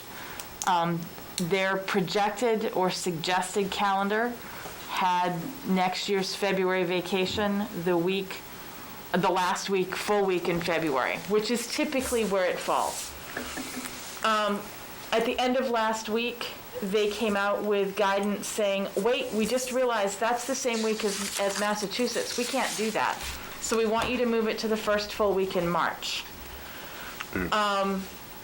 I'm looking to see, I know that Governor Wentworth has already solidified its calendar. I'm looking to see if they're planning to change, because I'm hoping that at least those two districts' weeks will fall equivalent, because I have students who are going to be attending both schools. I also, while my first knee-jerk reaction was, this is the week we're going to have, tough, I also need to look at the fact that I'm going to have staff from all over the state who may have family on opposite weeks. And it happens, and it's not insurmountable, but if I can avoid an extra issue by waiting a week to see where some of those other pieces fall, I wanted to do that. So I'm just letting you know that that's become, Do we have a deadline on the calendar by contract or anything that we have to have it published by? No? no, Okay. I need to have it in by the end of the year. The Teachers Association needs to take a look at it first. They don't approve it, but they just give feedback. They've already looked at what I had and we're fine with it. And I've gone to them and said, I'm holding off just to see where some of the dust settles here. I have a call into Kathy Cuddy-Egbert to see if they have any plans to change, or if they're just going to say, our flag is planted and here we stand.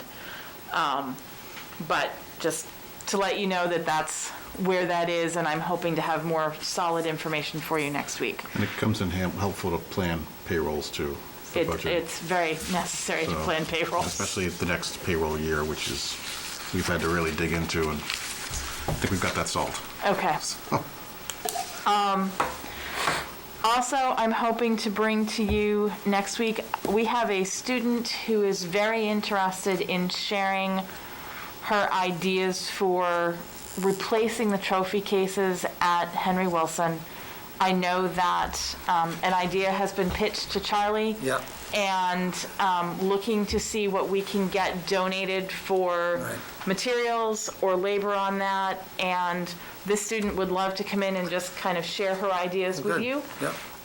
But I did ask her to at least let me kind of Right. plant some seeds and get that on the agenda. Yeah, So, I did reach out to somebody to see if I could enlist their highly skilled woodworking skills Okay. on this project, but I mentioned it, but if we have a conceptual plan, that would certainly go a long ways into people saying, oh, yeah, I can do that. And I think the student is actually very interested in doing some of the woodwork as well. So we can look to see where that goes, but I think there's some interest and some ownership there too, maybe. Good.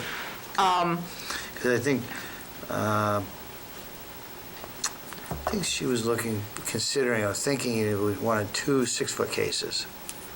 But the ideas may Right. change. Well, based upon and I think the discussion. student is looking at incorporating some other things, like Right. maybe a reading bench and some other pieces, and Yeah. so it's kind of grown, so we'll see where that ends up by the time it gets here next week. But again, with your permission, I will add her to the Yep. agenda as well. Okay, great. I put the policy in the folder. I didn't have it on the agenda, figured you probably wanted to take a look at it first, and then we'd address next week, but if you want to address it now, that's fine. Which one, the social media? The social media policy? I did go through it. I did have a couple of questions that maybe I can ask, and some people may have some feedback. I might have a preliminary question that will save you some. Go ahead. Do we need school-wide social media, or can we get the same, if not better, communication out through the district one that you're maintaining now, is my question. It's not to say that we can, as far as just strictly informational, the bulletins that I put out, certainly the district page is sufficient. To be able to share some of the other pieces that go on a day-to-day basis, for me to be able to gather all of that from the schools and put that up too is probably more than I'm going to be able to manage well.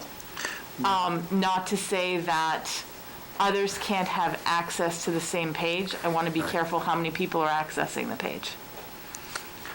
Yeah, I mean, maybe. I don't know that maybe it's a- completely answered your question, Tim. Right, but maybe it's a hybrid. If his, Tim's idea grows roots in the board. But go ahead and finish, I guess. I mean, I'll leave it at that. I'd like to discuss it next week, particularly after we have our non-public Yeah. later on tonight. There's some concerns there that I have, and I'll talk to them. I'll talk to those concerns under safety and security. I had a couple of questions because I'm not familiar with the use of this because I'm not a big social media person. In fact, some of these platforms I no longer participate in. So on the Facebook page, it says that we set up with a fan page where fans may be permitted to post comments.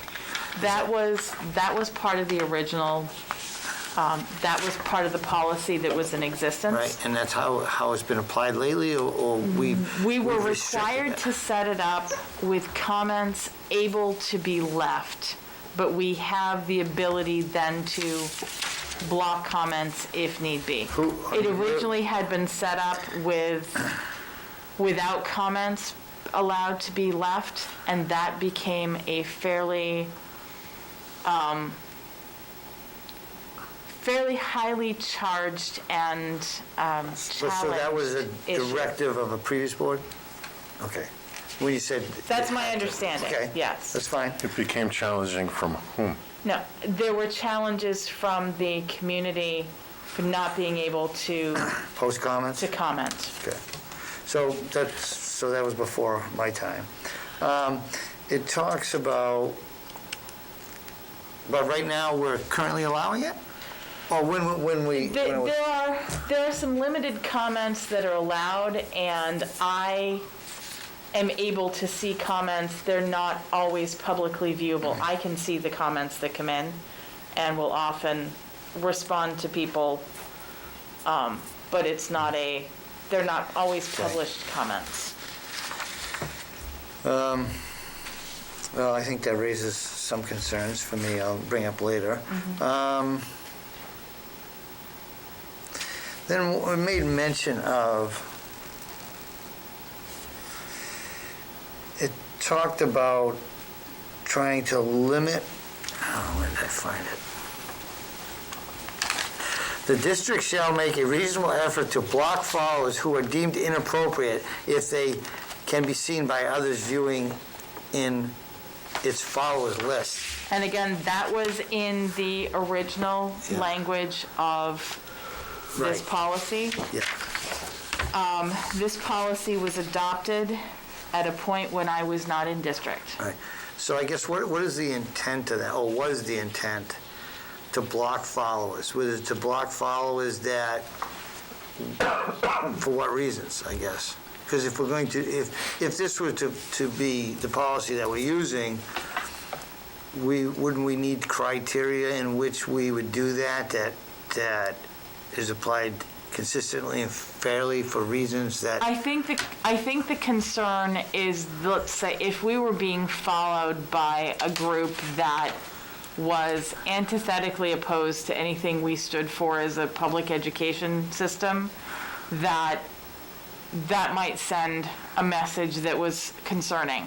I personally have never blocked anyone Right. from following the district. So saying if we were followed by, let's see, who can I pick that's not politically charged? I don't know. think you can, Charlie. That's the issue. But Friends of Farmington. let's pick this. Friends of The Boy Farmington. Scouts. Boy Scouts of America. Okay? So then we said, well, they're having troubles right now, so we could block them, or they come up with a stance against public education, and then we block them. I think that's in here, and I will tell you, since I've been back as superintendent, I've not blocked any followers of our social media. I think if somebody says, I want to see what's happening and I want a little ping if something gets added, okay. I mean, Right. I haven't exercised that. As groups, but it could also be individuals.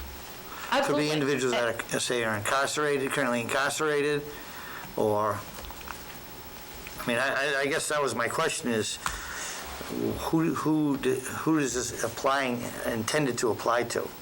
Well, and that's a good question. And again, this was enacted in my absence. So I'm happy to say, okay, there's some things here that may or may not be exactly where we need to go with it. This is pretty much boilerplate from Right. the School Boards Association with a few minor additions. And then I added the page administrators to make sure that, they're approved and appointed, and that we have to have access to administrative level rights for any investigative purposes that need to be done. And then I divided out those pieces that applied to Twitter and Facebook specifically. Yeah. That's pretty much what the highlighted pieces were my additions to it. So, I mean, one of the other things, I mean, because when we allow discussion, chat, comments, however you deem that you want to have that, I mean, as a goal is just to provide information, which is like, this is the information, and not have that, and basically, we're just communicating a message. If they have concerns directly, they would communicate to us on an individual basis, because they probably have individual concerns. Yep, I'm not looking Yeah. for this to become a discussion board. This is informational. Here's what's going on in the district. Here's some cool stuff that we can show you that kids have done, and here's free and reduced lunch, and here's our next, job fair posting, and the seniors are having a fundraiser. But I'm not looking for this to be discussion back and forth. Right. Josh? I would say changing the policy to disallow comments. I mean, they have a public forum to voice concerns. That's a school board meeting. If the purpose of the Facebook page is to distribute information or make the district's information more accessible to people who live in town, then shutting off comments altogether shouldn't be out of the question. Thank you, Josh. I mean, my other thought is, what other platforms are we going to now potentially consider communicating on? Because some people may be migrating away from some of these sites. And I don't have that answer, to be honest, but are there other areas that we, based upon the trends that people are going to communicate, which may be different than they are today, would there need to be some other mediums that could be considered? I don't know. Well, and I think first is, anything that I've posted to Facebook, and actually, the Twitter feed isn't pulling over nicely. I mean, it's going to Facebook. It also pulls to our website. Our website is first and foremost. Right. I tend to hit Facebook because, number one, it does also appear on the website when I do that, and I do know that there are enough people following that I tend to get more people who see it on Facebook than they do on the website. I'm not opposed to adding other platforms. I just want to make sure that it's something that I can manage with minimal numbers of, having to Right, do broadcasts. If I can say, here's my message, can only and do it goes to Yeah, we these can only do so many. platforms. Yeah. And there may be some trends in the future where some may populate multiple. I don't know. I mean, MySpace used to be big, and it's not where we are now. So, yes, there are certainly things that change. I guess I missed that one too. That's okay. Yeah, so that's about my only, the only other comment I had was you delegate some of these duties to others, and then you say those others have basically almost implied sole discretion, and I really think that that's really what our intent Where is that? Where are you saying? I would also say, when it says designee, I would specify staff designee. I know there was a case in the past where a school board member may or may not have been managing social media accounts, and I don't really think that's appropriate. I think it should be a staff member, not someone who could spin the message politically. I believe that came out of when I was out and there was a designee for my position. But that is a staff member and not a school board member. We can certainly say, or staff designee, it is an administrator who would be acting in my stead, period. The one I'm pointing to is under the Facebook item 3. It says the privacy settings of the district Facebook page are managed by the page administrators. All posting comments on the district Facebook page are at the discretion of the page administrators. The page administrator reserves the right to remove. That is a little bit, we need to have a policy of how it's managed, and those people should be managing per that policy. Well, if you're looking at turning off the comments, then that takes care of it. Well, it also refers. Again, that's the best move here. If you start selectively removing comments, then you as a government body leading someone's comments, and then you can get into First Amendment issues. So then we are removing number 1 and number 3 under Facebook. Well, I think it's, at this point, like I said, we're gonna come back at a later meeting. I just want to get some comments out there. Okay. Because, like I said, it kind of says, oh, well, we delegated this person, so it's up to that person, they did whatever they want, but that's not what the intent was, you know what I mean? So it needs to flow down. They still need to follow Right. anything that we have put into place here, yes. But when you say, we just gave you sole discretion to do whatever you want, that's what it says. I mean, granted, that's not the intent, but, Okay. so, Well, and that's why I gave you time to process and come back to. yeah. Okay. And at this point, things are just going through the district page. Right. So did you have any other ones? The only other that I have is buried, hold on. Just to let families know, any families that were free and or reduced, that had free and reduced meals last year were notified in December if they had not yet filled out a 2021 meal application. They were contacted initially by a personal phone call. If the parent was not available, a message was left and there was a follow-up email. We notified a total of 43 households, and that was 67 students. To date, of those, only 6 parents have responded back by filling out the applications. We've been notified by the DOE that they are doing a second look at our applications by the end of February. So we have a very small window, and my secretary is in the process of recontacting families. But we have a very small window to be able to say, you can still get those applications in, but we are way down on our numbers from last year, and that directly impacts what we will be receiving for adequacy in the coming years. So please, if you have received free, I understand, this year, there are federal waivers and everyone's receiving it free. However, those are much more than a free and reduced meal application. They are one of the ways that we receive funding under all of our entitlement grants and our adequacy grant. So, but this probably isn't, this is a pretty, very low return rate.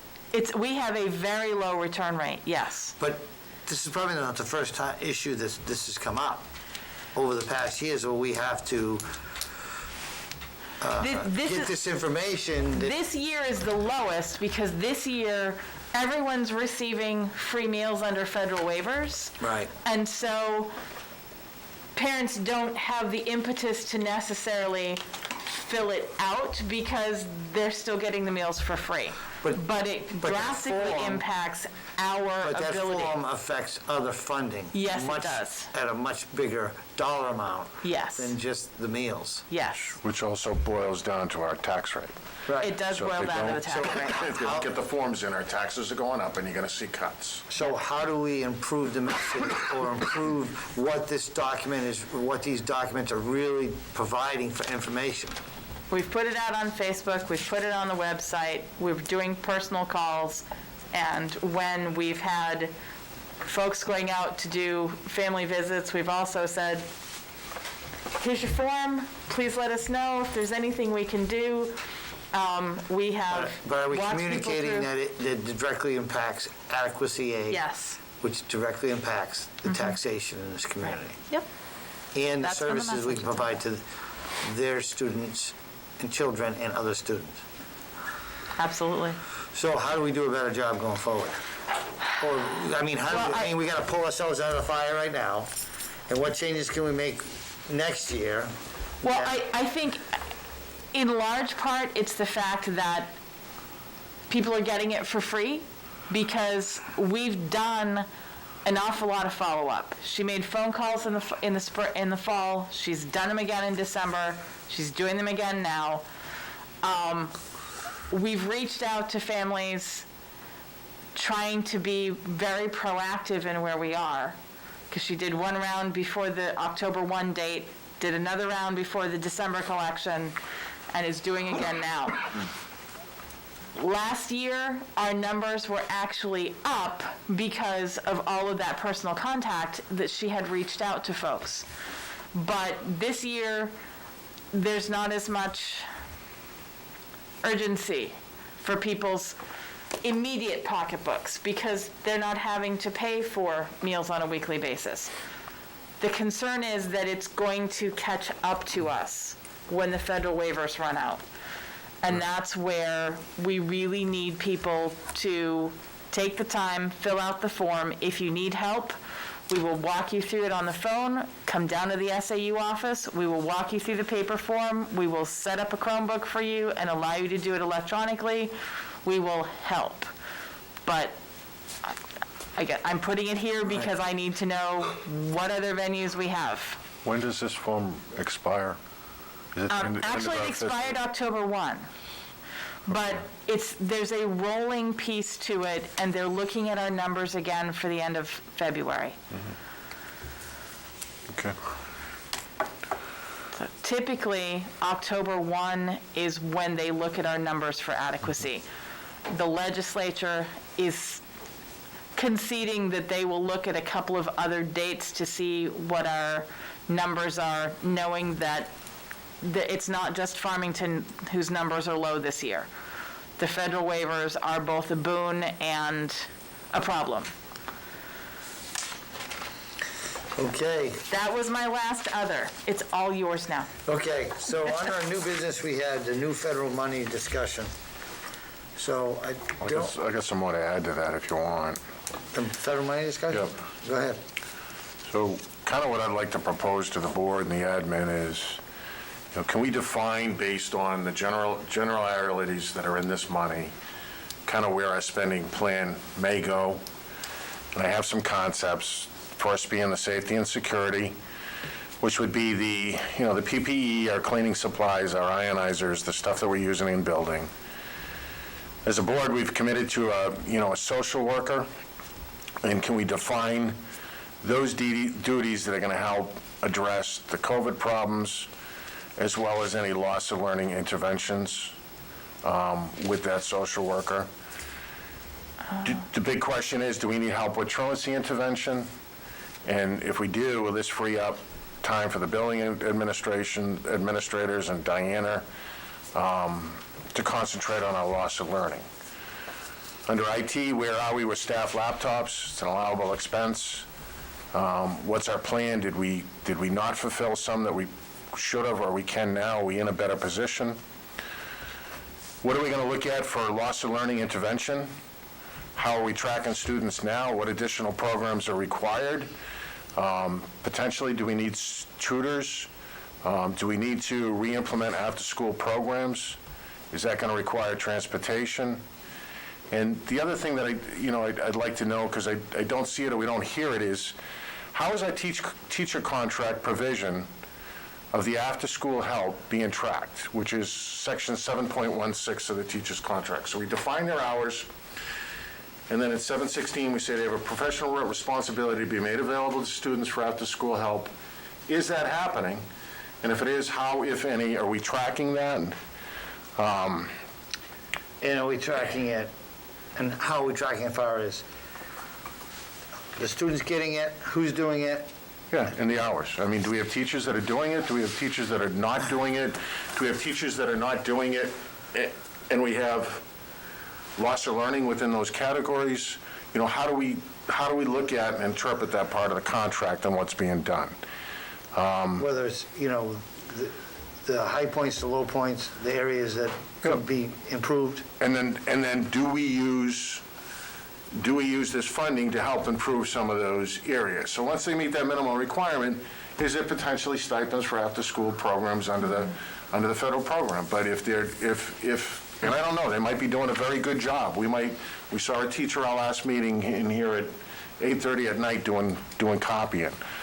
We just don't know what's transpiring in the buildings. Okay. My other question is, do we look at letting students who are having difficulty time in the remote into the classroom, and do we now separate them into individual categories of just the difficult students with a teacher not remoting in the classroom, but a separate remote, kind of like what we're doing at Valley View? Right, so you're saying potentially an additional segregated remote for people who need additional assistance? Outside, Right. they may need more attention one-to-one online versus going into the classroom. And this is a concept I'm putting out there, and kind of when I close, I'll kind of look how we get there. I'd like to hear from Larry, what are our needs building specific? We talked about a deliberative heating system, ionizers. Heating and ventilation. Heating and ventilation, what are those? Air quality. And then lastly, from the principals, what do we have that are building specific? You're going to have needs at Valley View that are specific to Valley View. We're going to have needs at the middle school that are specific to the middle school. We're going to have high school needs. So these are broad categories that the federal money says we may invest in. So if we kind of know that's the direction, and if we're looking at capitalizing on fixing a loss of learning, and somebody may have one or two that they want to throw in there, and certainly if we put this out in a staff meeting, we're going to get more stuff back. But I think the planning stage kind of has to start now, so that when the approval comes in, we look at them and say, okay, here's our roadmap, here's what we can spend on, what are requirements, let's roll out. So we're not spending 2 months saying, in June, how do we fix these 40 classes or 40 students that failed? So that's my vision on the federal money of, we're starting, it's going to change, it's going to be a fluid roadmap.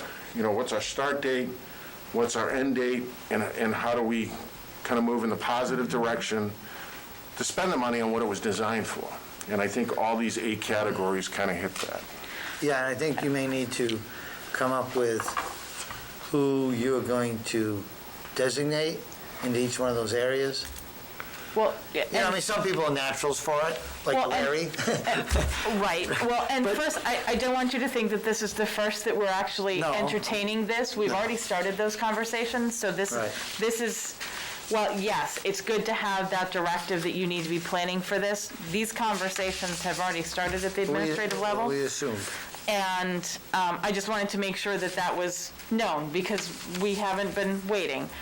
But as we look at that, I guess what I'm looking for from you then, is there a target date that you expect a list? Because we're looking at some of the other pieces that we have coming up. Help me plan. So are you wanting this? When you say other Other things piece. coming up, what are you referring to? We have planning for or finalizing strategic design process to bring to you. Yeah. We have PD days coming up this Yeah. week and in April. Those are fairly large. We've got other pieces that we're looking at, just finishing up the annual reports to get out before vacation.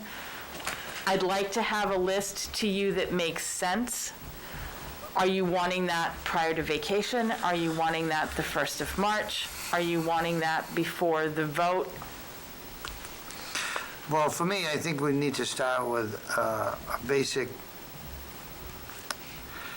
not a detailed list, but a basic backbone structure of, these are the areas, this is what we feel the need is in each one of these areas, Okay? whether it be transportation, So the priority buildings. needs, yeah? It may just be a list. Doesn't just say, these are the list, not in no order, because the board may change what they feel is the priority in that list. And saying, these are the educational things, these are the, these are the different sections, and then these, and so when you break it up into those, and then you have your list or issue, concerns underneath that, and it says, okay, this is what we have to date. These are the areas that we can spend it in, and these are the items in those areas. And then based upon that, the board may ask some questions and then say, okay, this is where we feel, this is the list of how we feel they stack in priority. And you may say, okay, what is the scope of this, and what do you think that needs to be done in that? One might be after-school programs.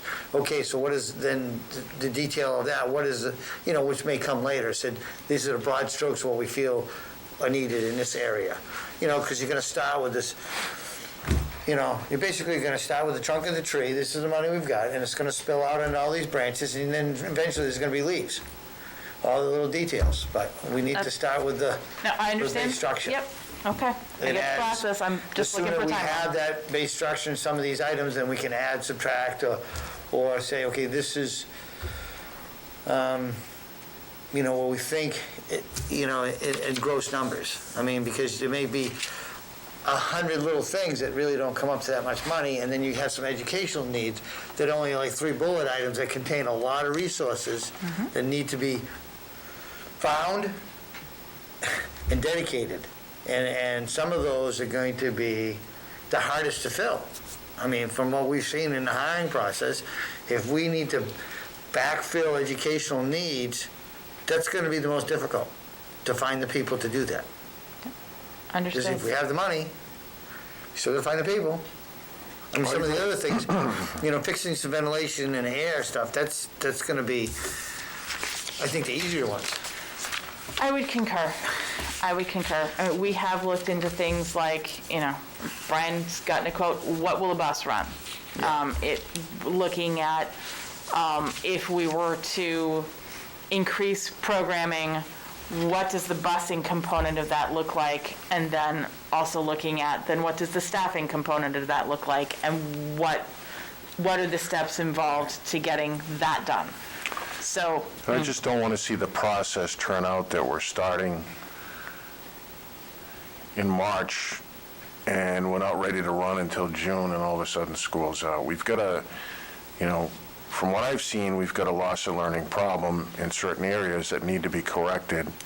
that should be the priority, and how do we deal with that once we can spend the money? I agree with that. I Agreed. think that is, as far as getting some plans in place for the short term, for students that may be needing some additional assistance now, on top of what we're already doing, and then rolling that out. I mean, we And can always, I think that's in large part what Brian was talking about, that the priorities are kind of suggested that we look here.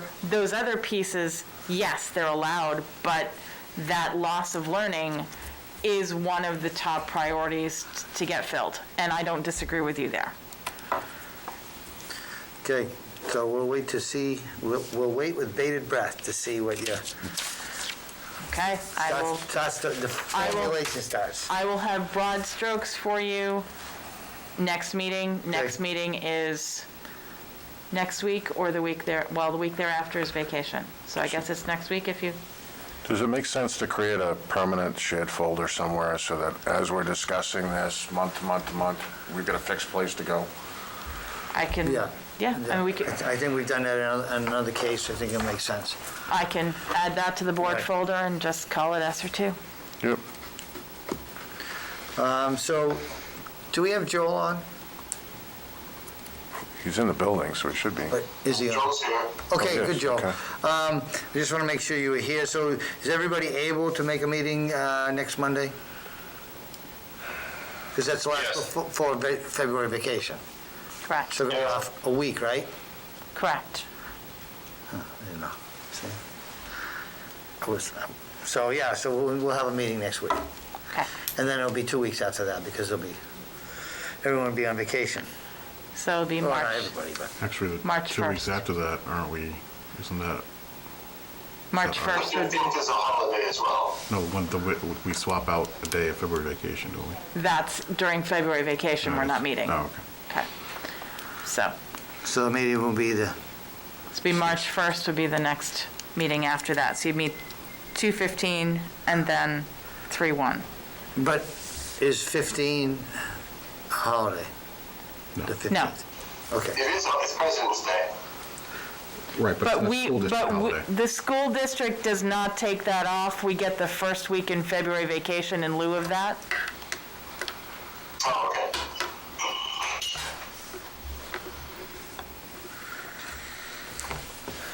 Okay, so, moving on to the one thing I also put on the agenda was legal policy. And, I know we had, I guess, an issue probably a month ago, maybe it's 3 weeks ago. We reached out for a legal opinion, and there was some, I guess, issues that arose from that. And, I thought long and hard about it, and I've actually been chairman on several boards, planning board, selectmen, and this has always been an issue that is the area that's problematic. And the biggest reason is that usually when we go out and ask for a legal opinion, the board is either the membership has a different opinion of what the interpretation is, or it's between the board and administration. So either way, at some point, there's a difference of opinion, and that's why we're going out for a legal opinion. And looking back on my experience, the only way that I've found to successfully deal with this, where every member felt that his question is being asked, and he's getting an answer that is unbiased, is to, and I've got a few things, bullet points. One, questions to legal need to be in writing, approved by the board, or at least the chairman. That makes sure that the question being asked, everyone is clear on what exactly are we asking for a question, so that everyone is consensus, okay, I agree with that, that is the question that we're asking. Because sometimes the questions can get muddied because of the way the law is written. So the way that I've dealt with this in the past is to basically try to have consensus of the board. The question is basically approved by the board, and it goes in writing, and try not to be leading or imply a preferred position. because that's when sometimes when, we get, depending on the firm, we get a, what I call a political opinion, not a legal opinion, based upon what the board may feel it wants to hear. So those questions going to legal need to be as impartial as possible. And so in considering, that's why I bring it up, where if we were going to consider a legal policy that basically could keep us from having these issues, I think that would be one of the main points. The other one, the answers will be in writing to the board from our attorney. That way, it's clear, he put it down, his are fully thought out and in writing, based upon a question that we furnished in writing. The third one, if the board is not satisfied with the clarity of the opinion, it may revisit the question or revise the question or ask the attorney to clarify in person or phone, or in writing. The fourth item, that the board reserves the right to keep the opinion confidential or release that info as they see fit, which is pretty much understood. But there's just a couple points that I want to bring out to the board to see if they were in favor of adopting a policy on how we ask legal questions and approach this so that everybody feels that that their question is answered, because typically the board is in disagreement when it comes up. One member says, I don't think we need to, the other member thinks we need to, based upon his interpretation of the law. So, and really, it doesn't matter who sits in that seat. So don't take this as a fact, because it's, as planning board chair, we probably had 4 or 5 different planners, town administrator. When I was a selectman, we probably had 4 different administrators, and it was all the fundamental problem when we didn't have a clear question in writing going to the attorney. When it came back, one or some of the members was not satisfied that that question was asked clearly and not implying a preferred position, and that's where I think we also lead our legal counsel down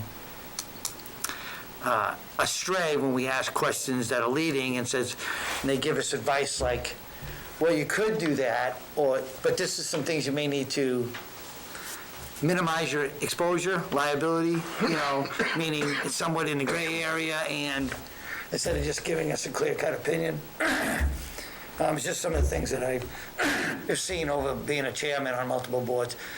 It's always the same. It doesn't really matter the topic. If it's not a clear question that everybody agrees with, and then somebody walks away not feeling that their opinion or their concern was in the question, per se. I mean, especially even on I found this in some ways more difficult at the planning board than this board and the Board of Selectmen, because you're dealing with some stuff that's even more vague when you're dealing with land use laws. But just some thoughts. Do you have your proposal in writing so that I can type that up for the board? No, I just made some notes. Because I'm looking Right. for, again, It's really just, I'm I bring looking it up for to your the board. specific language Yeah. if you're wanting to do a specific Right. But proposed it's really policy. my approach is to put it forth to the board to say, is this something the board thinks would be beneficial when we go to legal? If they do, we can potentially have you draft it. If they don't, it can die here. So, just let me put out a concept. What is council's availability to the board? So if we asked him to attend a meeting at 6 o'clock on a Monday night, would he be available by phone on a conference call for 6 o'clock on a Monday night? Because if we have a legal issue, the board can be right here and say, Counselor, this is the question that I have for you. And when he answers it, if there's a gray area based on the answer, you can deal with it right there, and by the end of 15 minutes, we have an answer. Versus the email chain that goes back and forth that might cost us triple. No, that is an additional approach that maybe, if you would consider a policy, that it could be structured in there, and the attorney that we're currently using saying, okay, this is what I can provide or what I can't provide. And I guess part of it is expediency, because if you have something come up this week, if you aren't able to get that answer from him until next week when you schedule the conference call with the full board, Right. sometimes you need an answer sooner than a week later. Right. But I mean, in some cases, in some cases, it doesn't in matter. some cases, as a selectman, when we've had issues that were, say, pretty much at a boil, we would be, we're going to be discussing this tonight, and are you going to be available if we have questions based upon what you currently provided us for information? And, in that instance, I mean, I haven't seen those situations yet here. It's been relatively quiet. Careful, don't say the Q word. 2 weeks, Storm. It's all right. So I'm used to some, bigger ways. So, but like I said, I just throw it out the board if the board thinks that we should kind of set forth a policy that keeps us going in a direction where everybody feels they're getting the proper question asked, and we're getting solid legal opinion that we're not, saying, we're not leading the question. This is the question. Tell us your opinion, tell us the good, bad, and ugly, and we'll figure out if we're going to jump off the bridge, which side we're going to jump off. So I guess my question then too, are you looking for the contact with legal to be through you? No, I'm not suggesting that. So typically, not saying in different situations that it might happen, but typically what's worked is that basically we come to a consensus as a group, what exactly is the question in writing. And sometimes it seems difficult because you have to sit there and you have to write it out and say, does everybody agree with this? But when that happens, everything else from there is pretty smooth, because this is the question that goes to legal. They ask it, if it needs additional clarification, that can happen, as far as the question. They answer it, and like I said, like in Tim's case, if this subsequent, okay, we really didn't understand what you told us. Are you available for a call?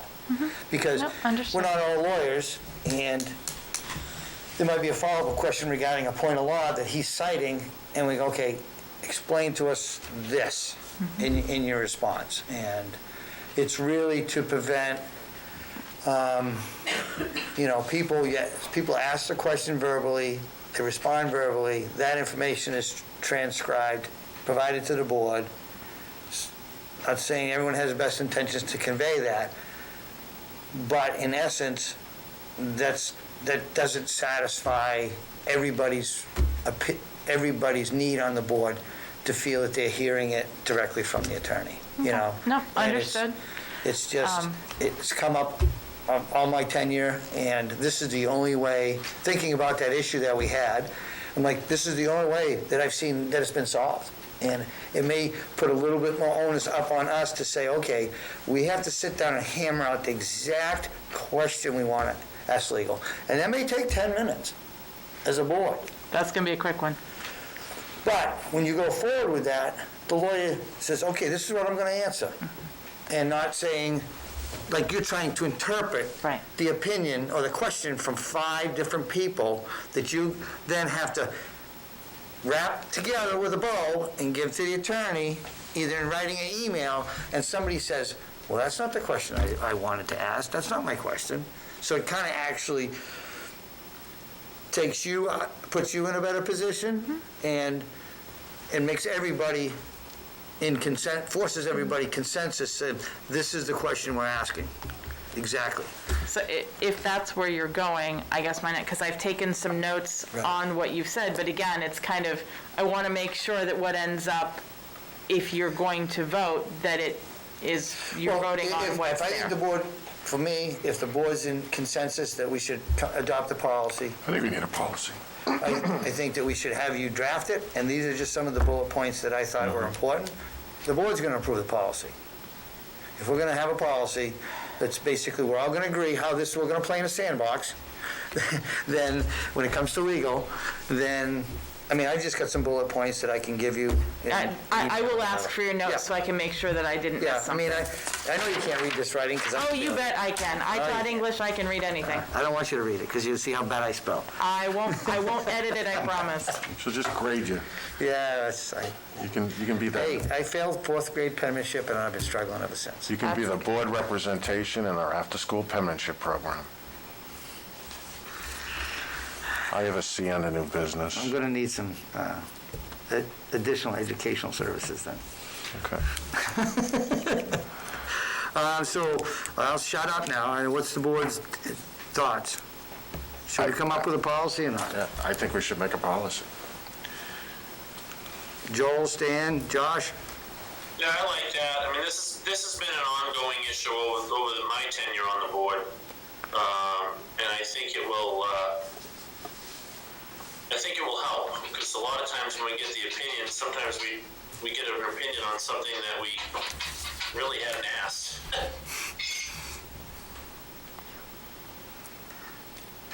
Josh and Stan?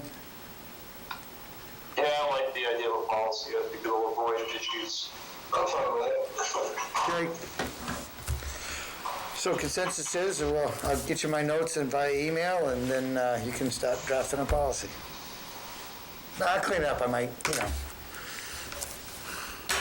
Okay.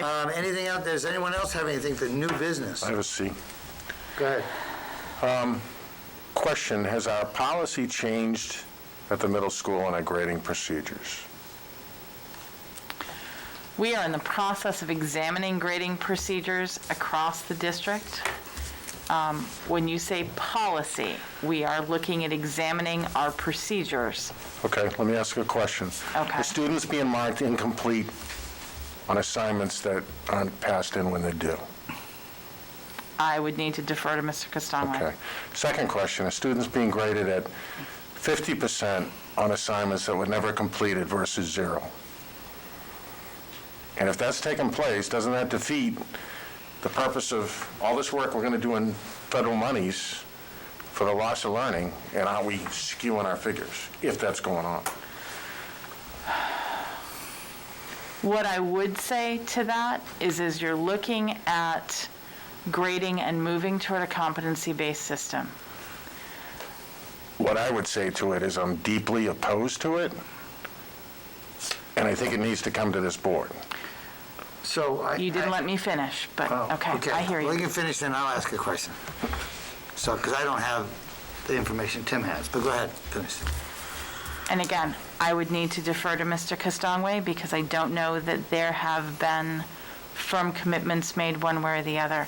I will say that a 59-point cliff from 0 to 60 is not equal in failure between that CD and up. And so if you're looking at a student receiving a flat 0, all things being equal, it makes it extraordinarily difficult for a student mathematically to recover from that. So, That can make a difference. And if we are truly looking at competency rather than compliance, that's a philosophical issue that we can discuss down the road. so if, from what I've heard, from what Tim just said, what I've heard was that if somebody hasn't handed in work, instead of being a 0, it may be considered a 50% until they complete it. Okay, if that's happening, what happens when somebody completes it to a 50% level? Do they get another 25%, so now they have a C? No. I mean, and if somebody is getting a value of whatever the value, besides 0, if 0 work is done, and a value of 50% is given, or 30%, then are we basically now truncating the scale, so we just we're just lowering the bar? Or we're moving the grading bar up, which is thus lowering the educational requirement? This is where, frankly, we need to be looking at true competency-based as opposed to a percentage-based. think Because looking at, go ahead, Finish. Mr. Brown. I think it's where we need to have the conversation. Is Matt online? Because I'd really like to know whether this is going on. Are Matt or Misty there? I'm here. I don't think Matt is on, Ruth Ellen. I don't Okay. see his name. No, he Okay. has not been on tonight. Okay. What about Giselle? That would probably be Matt's call. But Misty, do you want to speak to this? I couldn't hear Tim. Can you repeat the question? Have we changed our grading policy where if a student doesn't complete an assignment, they're given an incomplete on that assignment, and if they don't turn it in after 2 weeks, they're being graded at a 50 versus A zero. a 0? For that incomplete assignment. Is that what you're stating? Did you get that, Misty? Yeah, I heard it. I will be honest with you, Tim. I'm not exactly sure what the staff ended up making for decisions. They have been in discussions around the 15 fixes of broken grades. And I know that they were coming to consensus on what they wanted to move forward with for the remainder of the quarters. I am not exactly sure, though, where that ended up. I think they're still formulating their process. I don't think it's finalized, as far as I know. Mr. King, Go ahead, Joe.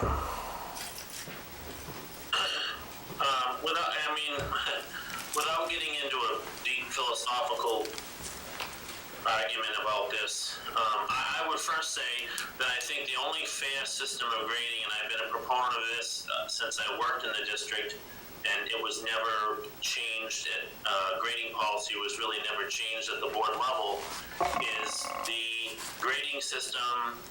We can talk about competencies, but the grading system that we always push our kids towards going to college in a 4-point grading system, where every grade you can achieve has equal weight.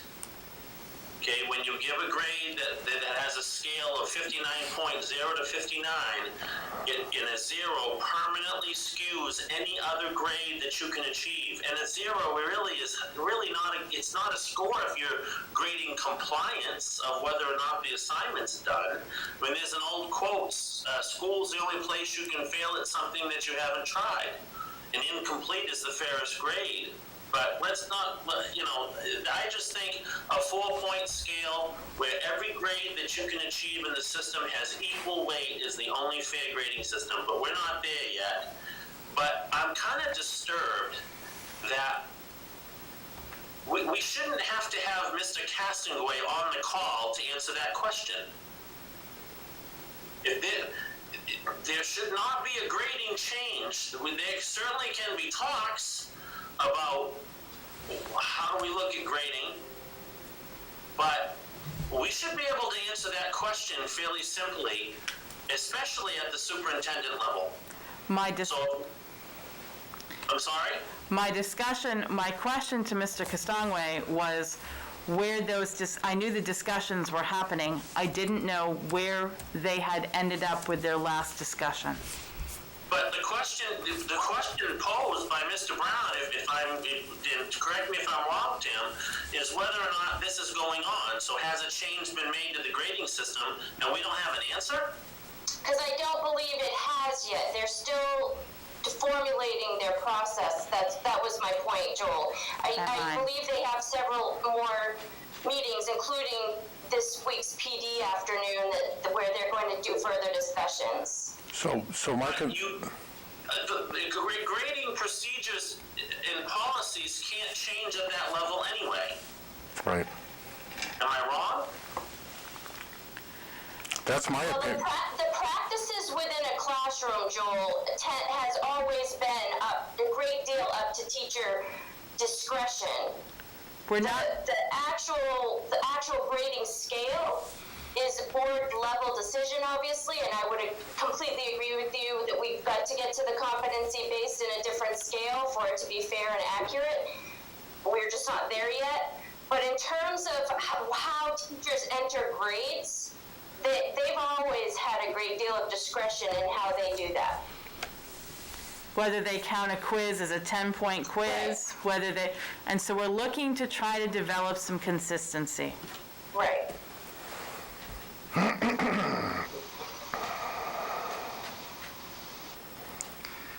I'll have a policy for the next meeting then on where we go and what direction we go, because granted this discretion, but I'm totally disturbed as a board member that this didn't come to me in a vision of a dream of what's going on. It's not something that I looked somewhere and said, oh, I wonder if they're doing this. Okay? And I'm disturbed that I get this outside of a board meeting when it deals with policy. And I'm disturbed with, I've got no problem with something going back to admin for decisions and guidance, but those decisions get made here. And if somebody thinks differently, that's the way I'll vote on nominations. And I'll leave it at that. I'll move the rest of my discussion to non-public. Anything else on the new business? Not hearing any, I'll open up for public participation, which we have on our agenda before we go into some non-public session. So do we have anybody with any questions, comments, concerns? I don't see any in the chat. Okay, our next meeting will be next week. Should be at 6:30. I know we'll start time, we did start early today. Want to thank everybody for attendance. And that was at the meeting, and I'll make a motion to go into non-public session under 91A 3(2), A, B, and C, nominations and resignations. Second. All in favor? Aye. Everybody, I want to wish everybody have a good night. What's that? No? Joe.